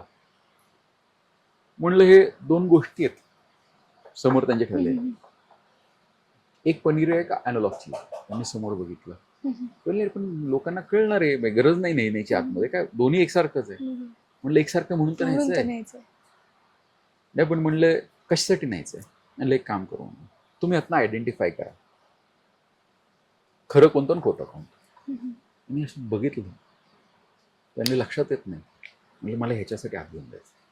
ठीक आहे म्हणले. लगेच त्यांनी बाहेर शिपाई त्यांना बोलवलं, त्यांनी गार्डला सांगा मी परमिशन दिलेली आहे. ते तोंडीच असतं सगळं, मला सांगितलं आहे मी आत घेऊन. म्हणजे फक्त कोणाच्या अंगावर टाकून, त्यांना म्हणलं ते नाही करत मी. आणि मग मी ते आतमध्ये घेऊन गेलो. त्याचा इम्पॅक्ट एवढा झाला की ज्यावेळेस मी ते दाखवलं ना सभागृहात, एक म्हणजे एक आर्टिफिशियल पनीर होतं म्हणजे त्याला ॲनलॉग चीज आणि एक रिअल पनीर होतं. त्यावेळेस पत्रकारांच्या लक्षात आलं आणि त्याच्यानंतर मला प्रत्येकाने म्हणलं बघू दाखवू. मग मीडियाने ते कव्हर केलं आणि मीडियाने कव्हर केल्यामुळे जनतेला माहिती झालं. बरोबर. म्हणजे मुद्दा कोणता मांडता याच्यापेक्षा कसा मांडता याला खूप महत्व आहे. ज्या पद्धतीने तुम्ही मुद्दा मांडता, ज्या अभ्यासाने तो मुद्दा मांडता, याच्यावरती त्याची ग्रॅव्हिटी ठरते. हे मला दादांनी शिकवलं होतं. दादांकडनं मी ते अनुभवातनं शिकलो होतो, त्याचा मला तो फायदा होता. तुम्ही आता हे मुद्दे मांडले, अनेक मुद्दे तुम्ही आतापर्यंत अधिवेशनात मांडले होते, त्यातलं सगळ्यात जास्त तुम्हाला समाधान देणारा कोणता मुद्दा होता. एक बघ कोणताही मुद्दा असतो त्याचा निकाल लागला की समाधान असतं. म्हणजे मी एक पीक पाणीचा विषय होता, तो शेतकऱ्यांशी खूप निगडीत होता. त्यावेळेस काय झालं, सोयाबीन कपाशी खरेदी होती, ती चालू होती आणि त्यावेळेस काही शेतकऱ्यांनी पीक पाणी केले नव्हते आणि नाफेड असेल ही खरेदी नव्हते करत. NCDCची नाफेडची खरेदी थांबली होती आणि नाफेड फक्त ज्या शेतकऱ्यांच्या सातबाऱ्यावरती पीक पाणी आहे, नोंद आहे, त्यांचीच खरेदी करत होते आणि ते ऑनलाईन पोर्टल बंद झालं होतं. आम्ही महसूल मंत्र्यांना विनंती केली, माझा प्रश्नही होता सभागृहात. ते पहिल्यांदा असं घडलं होतं, कोणतीही ऑनलाईन एकदा बंद झालं की बंद होतं. मी विनंती केली, मी ती मांडणी केली. महसूल मंत्र्यांनी बावनकुळे साहेबांनी प्रश्नाला उत्तर देत असताना माझ्या होतं 1-1.5-2 महिने एक्सटेन्शन दिलं होतं. नुसतं एक्सटेन्शन दिलं नव्हतं, तो ऑफलाईनची परमिशन दिली होती. त्याचा इन्स्टंट फायदा झाला होता. माझा एक मुद्दा होता, मी कांदा चाळीचं नुकसान हे मांडलं होतं. काय झालं होतं, मधल्या काळात मागच्या अतिवृष्टीमध्ये खूप कांद्याचं नुकसान झालं आणि कांद्याचं उत्पन्नही त्या दिवशी वाढलं, त्या वर्षात वाढलं होतं आणि उत्पादन वाढलंय, त्यामुळे कांद्याचे बाजारभाव हे पडलेलेच होते. मी तो मुद्दा ह्यासाठी मांडला होता की ह्याचा फायदा होईल की नाही माहीत नाही, पण तो मी मुद्दा मांडल्यानंतर कांद्याचे बाजारभाव वाढले होते त्यावेळेसही आनंद झाला होता. मी ॲनोलॉग चीजचा प्रश्न, ॲनोलॉग चीज पनीरचा प्रश्न त्यावेळेस मांडला. त्यावेळी जितका आज आनंद झाला नाही तितका आज ॲक्शन होताना पाहताना तो आनंद होतो. त्यामुळे जो काही प्रश्न असतो तो प्रश्न जे कडेला जातो किंवा उत्तरित होतो त्यावेळी 100% आनंद होतो. आता जेव्हा आरोग्याशी संबंधित हे जे प्रश्न आहेत म्हणजे भेसळ असेल किंवा गुटखा असेल, आता सुद्धा महाराष्ट्रामध्ये गुटखा बंदी असून सुद्धा आयात होते, लोक गुटखा वापरतात. तर त्यासाठी प्रशासनाने काय कठोर कारवाई करायला हवी किंवा कठोर पावलं उचलायला हवीत असं तुम्हाला वाटतं? की प्रशासन खूप कारवाई करतं. ही लोकांची मानसिकता बदलणं गरजेचं आहे. प्रॉब्लेम काय माहिती का, गुटखा काही लोक तर का गुटखा खातात माहिती का, बंदी आहे आणि तरी मी खातोय हे दाखवायला काही जण खातात. हे दुर्दैवी आहे. म्हणजे स्वतःचं वजन तयार करायला की इतक्या बंदीच्या काळात आम्हाला मी 50 रुपयाची पोळी खातो असं दाखवणारी काही मंडळी पाहिलेत मी. फक्त दाखवायला की माझी कॅपॅसिटी आहे, मी काहीतरी स्पेशल आहे, स्टेटस. हे दुर्दैवी आहे. ही मानसिकता बदलणं गरजेचं आहे. प्रत्येक वेळेस आपण प्रशासनाला जबाबदार नाही धरू शकत, प्रत्येक वेळेस सरकारला जबाबदार नाही धरू शकत. कुठेतरी जनतेने सुद्धा 2 पावलं पुढे आलं पाहिजे. आज ज्या कारवाया होतात, गुटखा विकण्यावर जेवढं कडक पाहिजे ना निर्बंध, तेवढं खाणाऱ्यावर पण निर्बंध पाहिजे. अरे खाणारे आहेत म्हणून तर विकणार आहेत. खाणाऱ्यांवरती निर्बंध आले तर विकणारही सापडणार नाही. आपण आता तुमच्या अधिवेशनातील भाषणांबद्दल, कारकिर्दीबद्दल बोलू. इथून पुढे भविष्यामध्ये तुम्हाला काय करायचंय किंवा तुमचं कोणतं स्वप्न आहे जे तुम्हाला पूर्णान्वित न्यायचं आहे? माझं मी तुम्हाला सांगितलं की ज्या जबाबदारीच्या रोलमध्ये आहे, मी हे मागच्या अडचणीच्या काळात म्हणा, या पडीच्या काळात, चांगल्या काळात एक अनुभवलेलं आहे की तुम्ही खूप पुढचं विचार करणं पॉईंट नाही. जी जबाबदारी आहे ना तुमच्यावरती, आज मी ज्या रोलमध्ये आहे, मी आज आमदार म्हणून रोलमध्ये आहे, तो उत्तम पार पडला पाहिजे. मी आज एका मुलीचा वडील आहे, आज पती आहे, मुलगा आहे. हे रोल कम्प्लीट करणं अतिशय गरजेचं आहे. आणि हे सक्सेसफुली कम्प्लीट करण्यासाठी काय करता येईल याच्यासाठी प्रयत्न होणं गरजेचं आहे. ठीक आहे, परफेक्ट कोणीच नसतं. मी सुद्धा माझ्या सगळ्या रोलमध्ये परफेक्ट नसेल. मला असं वाटतं की मी कुटुंबाला खूप वेळ देतो, तर नसेल, तेवढा वेळ नसेल. मला असं वाटतं मी जनतेला खूप वेळ देतो, लोकांचे प्रश्न जाणून घेतो, तो नसेल तेवढा. पण माझा प्रयत्न असा आहे की मी जितकं 100% देऊ शकेल त्या रोलमध्ये तो देण्याचा प्रयत्न करेन. उद्या काय व्हायचंय ह्याला काही अर्थ नाहीये. मी तर ठरवलं होतं मला राजकारणात नाही यायचं. मी आहे आज राजकारणात आहे. मी असं म्हणू शकत नाही की मला यायचं नव्हतं आणि मी आज राजकारणात आहे. आता आहेत तर तिथे पुढे जाणं गरजेचं आहे. मला प्रवास करायचा नाही, मी कुठपर्यंत म्हणू शकतो, गाडीत चढत नाही तोपर्यंत. एकदा गाडीत चढलं तर प्रवासाशिवाय पर्याय नाही. आणि मी जर नाही मला प्रवास नव्हता करायचा ही चर्चा करण्याची, तर प्रवास एन्जॉय करणं महत्वाचं आहे. तर माझं हे मत आहे की उद्या काय करायचं याच्यापेक्षा आज जी जबाबदारी आहे, आज जी संधी मिळाली त्या संधीचं सोनं केलं पाहिजे. आणि मी कायम म्हणजे माझ्या निवडणुकीच्या प्रचारातलाही माझा मुद्दा होता की मला फक्त एक संधी द्या, त्या संधीचं सोनं हा विक्रम पाचपुते केल्याशिवाय राहणार नाही. हे मी वेळोवेळी भाषणात सांगितलेलं आहे. तर माझा प्रयत्न हाच आहे, आज जे माझ्याकडे आहे ना त्याचं मी 100% करेन. मी पूर्वी खूप स्वप्न पाहायचो की हे करायचं. उद्या मला ज्यावेळेस मी कारखान्याचं पाहत होतो, त्याच्या आधी मी पाण्याचा प्लांट पाहत होतो, डेअरी पाहत होतो, त्यावेळेस मी खूप स्वप्न रंगवलेली आहे. पण मी एक पाहिलं, नुसतं स्वप्न रंगवून चालत नाही. तुम्हाला त्यासाठी प्रयत्नही करावा लागतो आणि नुसता प्रयत्न करून चालत नाही. प्राप्त परिस्थिती काय आहे म्हणजे अनेकदा मी लोकांना पाहिलेलं आहे, स्पर्धा परीक्षेच्या मुलांचं मी जवळनं एक्सपिरियन्स केलं. ते खूप एक्सपर्ट असतात काही गोष्टीमध्ये, पण फक्त मित्र स्पर्धा परीक्षेची तयारी करतो म्हणून ते करत बसतात. मित्र अधिकारी होऊन जातात, मित्र मैत्रीण, पण हे अजूनही तयारी करत असतात. ह्यांना हे लक्षात येत नाही, they are not meant for it. माझं स्वप्न काय, याच्यापेक्षा मी कशासाठी बनलोय हे कळणं खूप गरजेचं आहे. आणि ज्या दिवशी कळेल ना, माणूस पुढे जाऊ शकतो. स्वतःचे गुण ओळखले पाहिजे. ठीक आहे, आज मी ह्या परिस्थितीमध्ये, आज मी आमदार आहे. माझं स्वप्न आमदार जरी होणं नव्हतं तर मी आज आमदार आहे. तर ह्या फील्डला मी न्याय दिला पाहिजे, ह्या पदाला मी न्याय दिला पाहिजे, या मताचा मी आहे. त्यामुळे उद्या मला काय व्हायचंय, माझी खरंच म्हणजे लोक असतात की मला पुढे असं व्हायचं, ह्या पदावर जायचं, त्या पदावर जायचंय. मी अशी लोक पाहिलेली आहेत की जे आमदार होण्यासाठी खूप प्रयत्न केला, आज आमदार झाले. पुढे काय, पुढे काय? त्यामुळे मी हे ऑब्झर्व केले, हे अनुभवलेलं आहे. त्या मोमेंटला पोचल्यानंतर शून्य होतं. अनुभव पाहिलेत. मला खासदार व्हायचं, मला आमदार व्हायचं, नगरसेवक व्हायचं. पुढे काय झाल्यावर पुढे काय, प्रश्नाची उत्तरच नसतात. मला काहीच व्हायचं नाही. मला जे आहे मी त्या पदाला 100% न्याय देण्याचा प्रयत्न करणार आहे. मी ज्या जबाबदारीत आहे ती जबाबदारी मी चोखपणे पार पाडणार आहे. ह्या भूमिकेत सध्या मी आहे. कारण मी खूप प्रॅक्टिकल झालो आणि मला अडचणींनी प्रॅक्टिकल केलं आहे. माझ्या परिस्थितीने मला प्रॅक्टिकल केलेलं आहे. आणि मला माहिती आहे की उद्या मी चिरकाल नाही राहू शकत. माझी जागा कोणीतरी घेणारच आहे. आणि लोकांच्या लक्षात राहत नाही. दुर्दैव असं आहे, कितीही तुम्ही काही केलं तर लोक विसरतात. हा व्यक्ती स्वभाव आहे. आणि का लक्षात ठेवावं लोकांनी? जो काम करतो त्याला लक्षात ठेवावं. भूतकाळाची जाणीव असणं गरजेची आहे, पण त्याच्यामध्ये अडकून राहणं योग्य नाही. असंख्य लोक असे असतात, नाही नाही माझंच नाव कायम निघालं पाहिजे. नाही होत. शून्य झालेत. कुटुंबांची नावं वाईपआउट झालेली आहेत, परिवार वाईपआउट झालेली आहेत, लोकांची नावं अस्तित्वात राहिली नाहीत.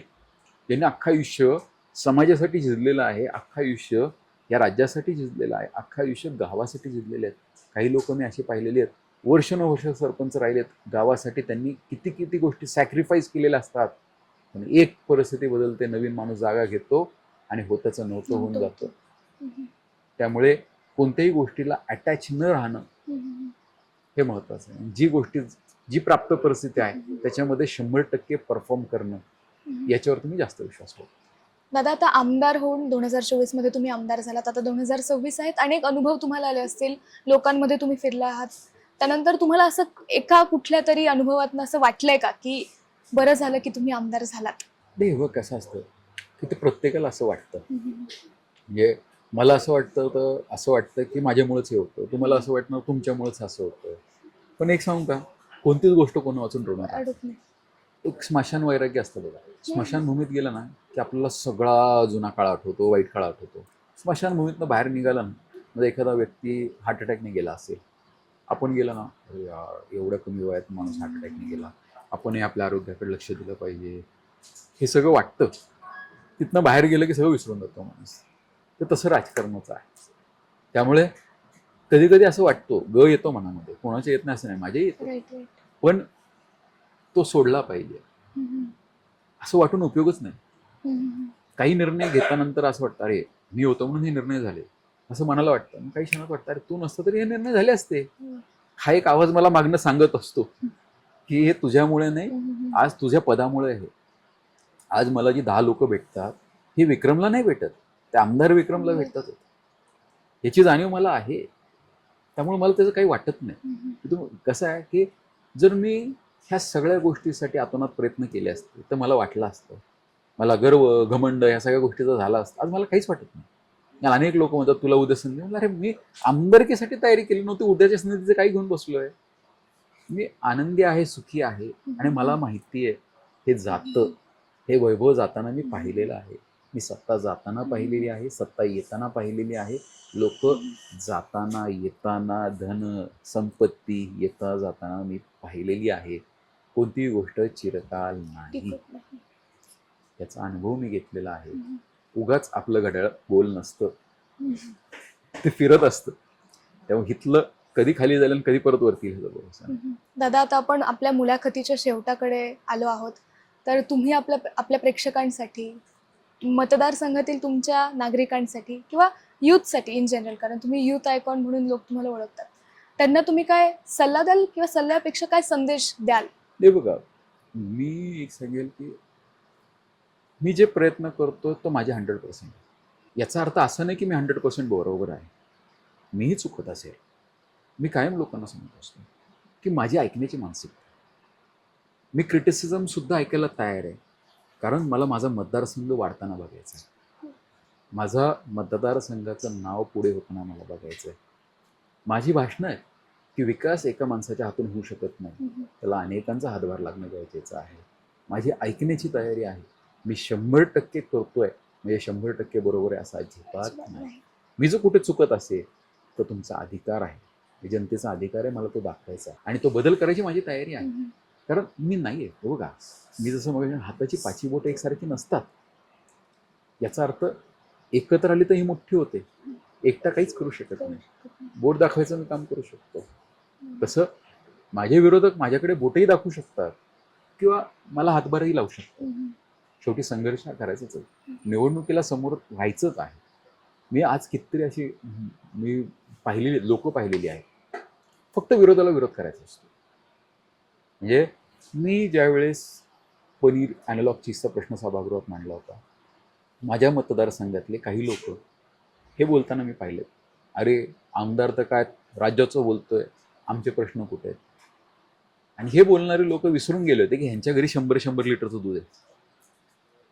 जे म्हणत होते की आमदार मतदारसंघाचा प्रश्न मांडत नाही, त्याला राज्याचं पडलंय, पनीरचा काही संबंध आहे का आपल्याशी, ह्या बोलणाऱ्या लोकांच्या घरात काही 100 लिटरचं दूध होतं. आज त्यांच्या लक्षात येत आहे. त्यामुळे टीका करणाऱ्यांना माझी एकच म्हणतं, बिंदास टीका करा, कारण निंदकाचे घर हे असलंच पाहिजे. आणि शेजारी असलं तर खूप उत्तम असतं. आणि आमच्याकडं घरात पण निंदा करणारी मंडळी आहेत, त्यामुळे उलट चांगलं आहे ते. माझं हे म्हणणं आहे की उगाच टीका करण्यापेक्षा आपण दुरुस्ती करू ना. ठीक आहे, भले तुम्हाला नेतृत्व आवडत नसेल, काही हरकत नाही, बदल करा, पण तुम्ही आज नाही ना करू शकत. आज कोणी जरी ठरवलं तर 2029 पर्यंत विक्रम पाचपुतेच आमदार राहणार आहे. जर आमदार विक्रम पाचपुतेच राहणार आहे तर त्याच्या हातून कामं करून घ्या. मी तर कोणतंच म्हणजे आत्तापर्यंत कोणतंही काम उद्घाटनासाठी ठेवत नाही, भूमिपूजनासाठी पेंडिंग ठेवत नाही. आम्ही निमित्त मात्र आहोत. मी आमदार आहे म्हणून होतं याचा अर्थ असं नाही की मी करतोय ते सगळं. मी निमित्त मात्र आहे. माझ्या जागी दुसरं कोण असं त्यांनी केलं असतं. माझं फक्त एकच म्हणणं आहे की फक्त मी आमदार आहे. आणि म्हणजे थोडक्यात काय आहे की विक्रम पाचपुते आमदार आहे, आमचा नेता आमदार नाही झाला म्हणून आम्ही विरोध करणार, हे बाजूला काय. तुमच्या नेत्याला कधी भविष्यात संधी मिळेल त्याचं पात्र असले त्यासाठी. तर पण आज जर मी आहे तर माझ्या हातून करून घ्या ना. आम्ही असंही म्हणत नाही की मला श्रेय देतं सगळ्या गोष्टीचं. माझं एक मत आहे की जो ज्या पदावर आहे त्याच्याकडनं मतदारसंघाचा फायदा होत असेल तर तो करून घेतला पाहिजे. मी जर चुकत असेल तर माझी चूक मला जाणीव करून दिली पाहिजे. मी ज्या वेळेस हे प्रश्न मांडतो सभागृहामध्ये त्यावेळेस कुठेतरी ही भावना आहे की माझी नाळ माझ्या मतदारसंघाशी जोडलेली आहे. माझ्या मतदारसंघामध्ये 5.5-6 लाख लिटर हे रोजचं डेली कलेक्शन दुधाचं आहे. मी पनीरचा प्रश्न मांडल्यानंतर जर 2 रुपयाने दुधाचे भाव वाढले तर माझ्या मतदारसंघामध्ये 10-12 लाख रुपये रोजचे येतात. ते कोणत्या निधीचे नाहीत, ते शेतकऱ्यांच्या खिशामध्ये येतात. इनडायरेक्ट बेनिफिट आहे. पण वर्षाचे 36-37 कोटी रुपये खूप मोठा आकडा झाला. हा इनडायरेक्ट बेनिफिट आहे. तर हे जर होत असेल, मी तर जाहीर लोकांना विनंती केली की तुम्हाला माझ्या माध्यमातून सभागृहात काय मांडायचं सांगा. त्यावेळेस माझे सभागृहातले प्रश्न मी किती टाकले, 109 प्रश्न आहेत माझे. लागणार नाहीत 100% सगळे, पण जे लागतील ते. पण मलाही कळालं ना माझ्या मतदारसंघातल्या अडचणी काय आहेत. लोकांनी ज्यावेळेस प्रश्न दिले, म्हणजे काही सर्वसामान्य लोकांनी राज्यस्तरावरचे प्रश्न दिलेत आज मला. म्हणजे माझे काही फक्त तालुक्याचे प्रश्न नाही आले. मी ज्यावेळेस आव्हान केलं त्यावेळेस मतदारसंघातल्या लोकांनी काहींनी राज्यस्तरावरचे काही पॉलिसी डिसिजन्स सुद्धा दिलेत. म्हणजे अशा सुद्धा सूचना श्रीगोंदा नगर विधानसभा मतदारसंघातले लोक देऊ शकतात, याचा अनुभव मला आला. काही सूचना आल्या, काही वरती बदल आले, काहींचे प्रश्न आपण टाकू शकलो, काही प्रश्न ह्या स्तरावरचे नव्हते ते टाकले नाहीत. पण 109 प्रश्न एखाद्या आमदाराच्या वतीने टाकणं, एखाद्या सदस्याच्या वतीने टाकणं सोपं नाहीये. मी फक्त हे जनतेमुळे टाकू शकलो. आता त्यातले नशिबाने किती लागतील त्यावेळेस, कारण प्रश्न काही टाकला म्हणजे लागतो असं नाही. आमच्यातही लॉटरी होते, बॅलेट होतं, त्या बॅलेटमधनं प्रश्न निघतात आणि मग ते चर्चेला येतात. धन्यवाद दादा, तुम्ही इथे आलात, आमच्याशी चर्चा केली. तुमच्यासोबत चर्चा करताना आम्हाला तुमच्या बालपणीबद्दल, कुटुंबाबद्दल, तुमच्या वैयक्तिक जीवनाबद्दल आणि तुमच्या कारकिर्दीबद्दल जाणून घेता आलं. त्यासाठी खूप खूप धन्यवाद. तुम्हाला तुमच्या पुढील वाटचालीसाठी खूप खूप शुभेच्छा. धन्यवाद.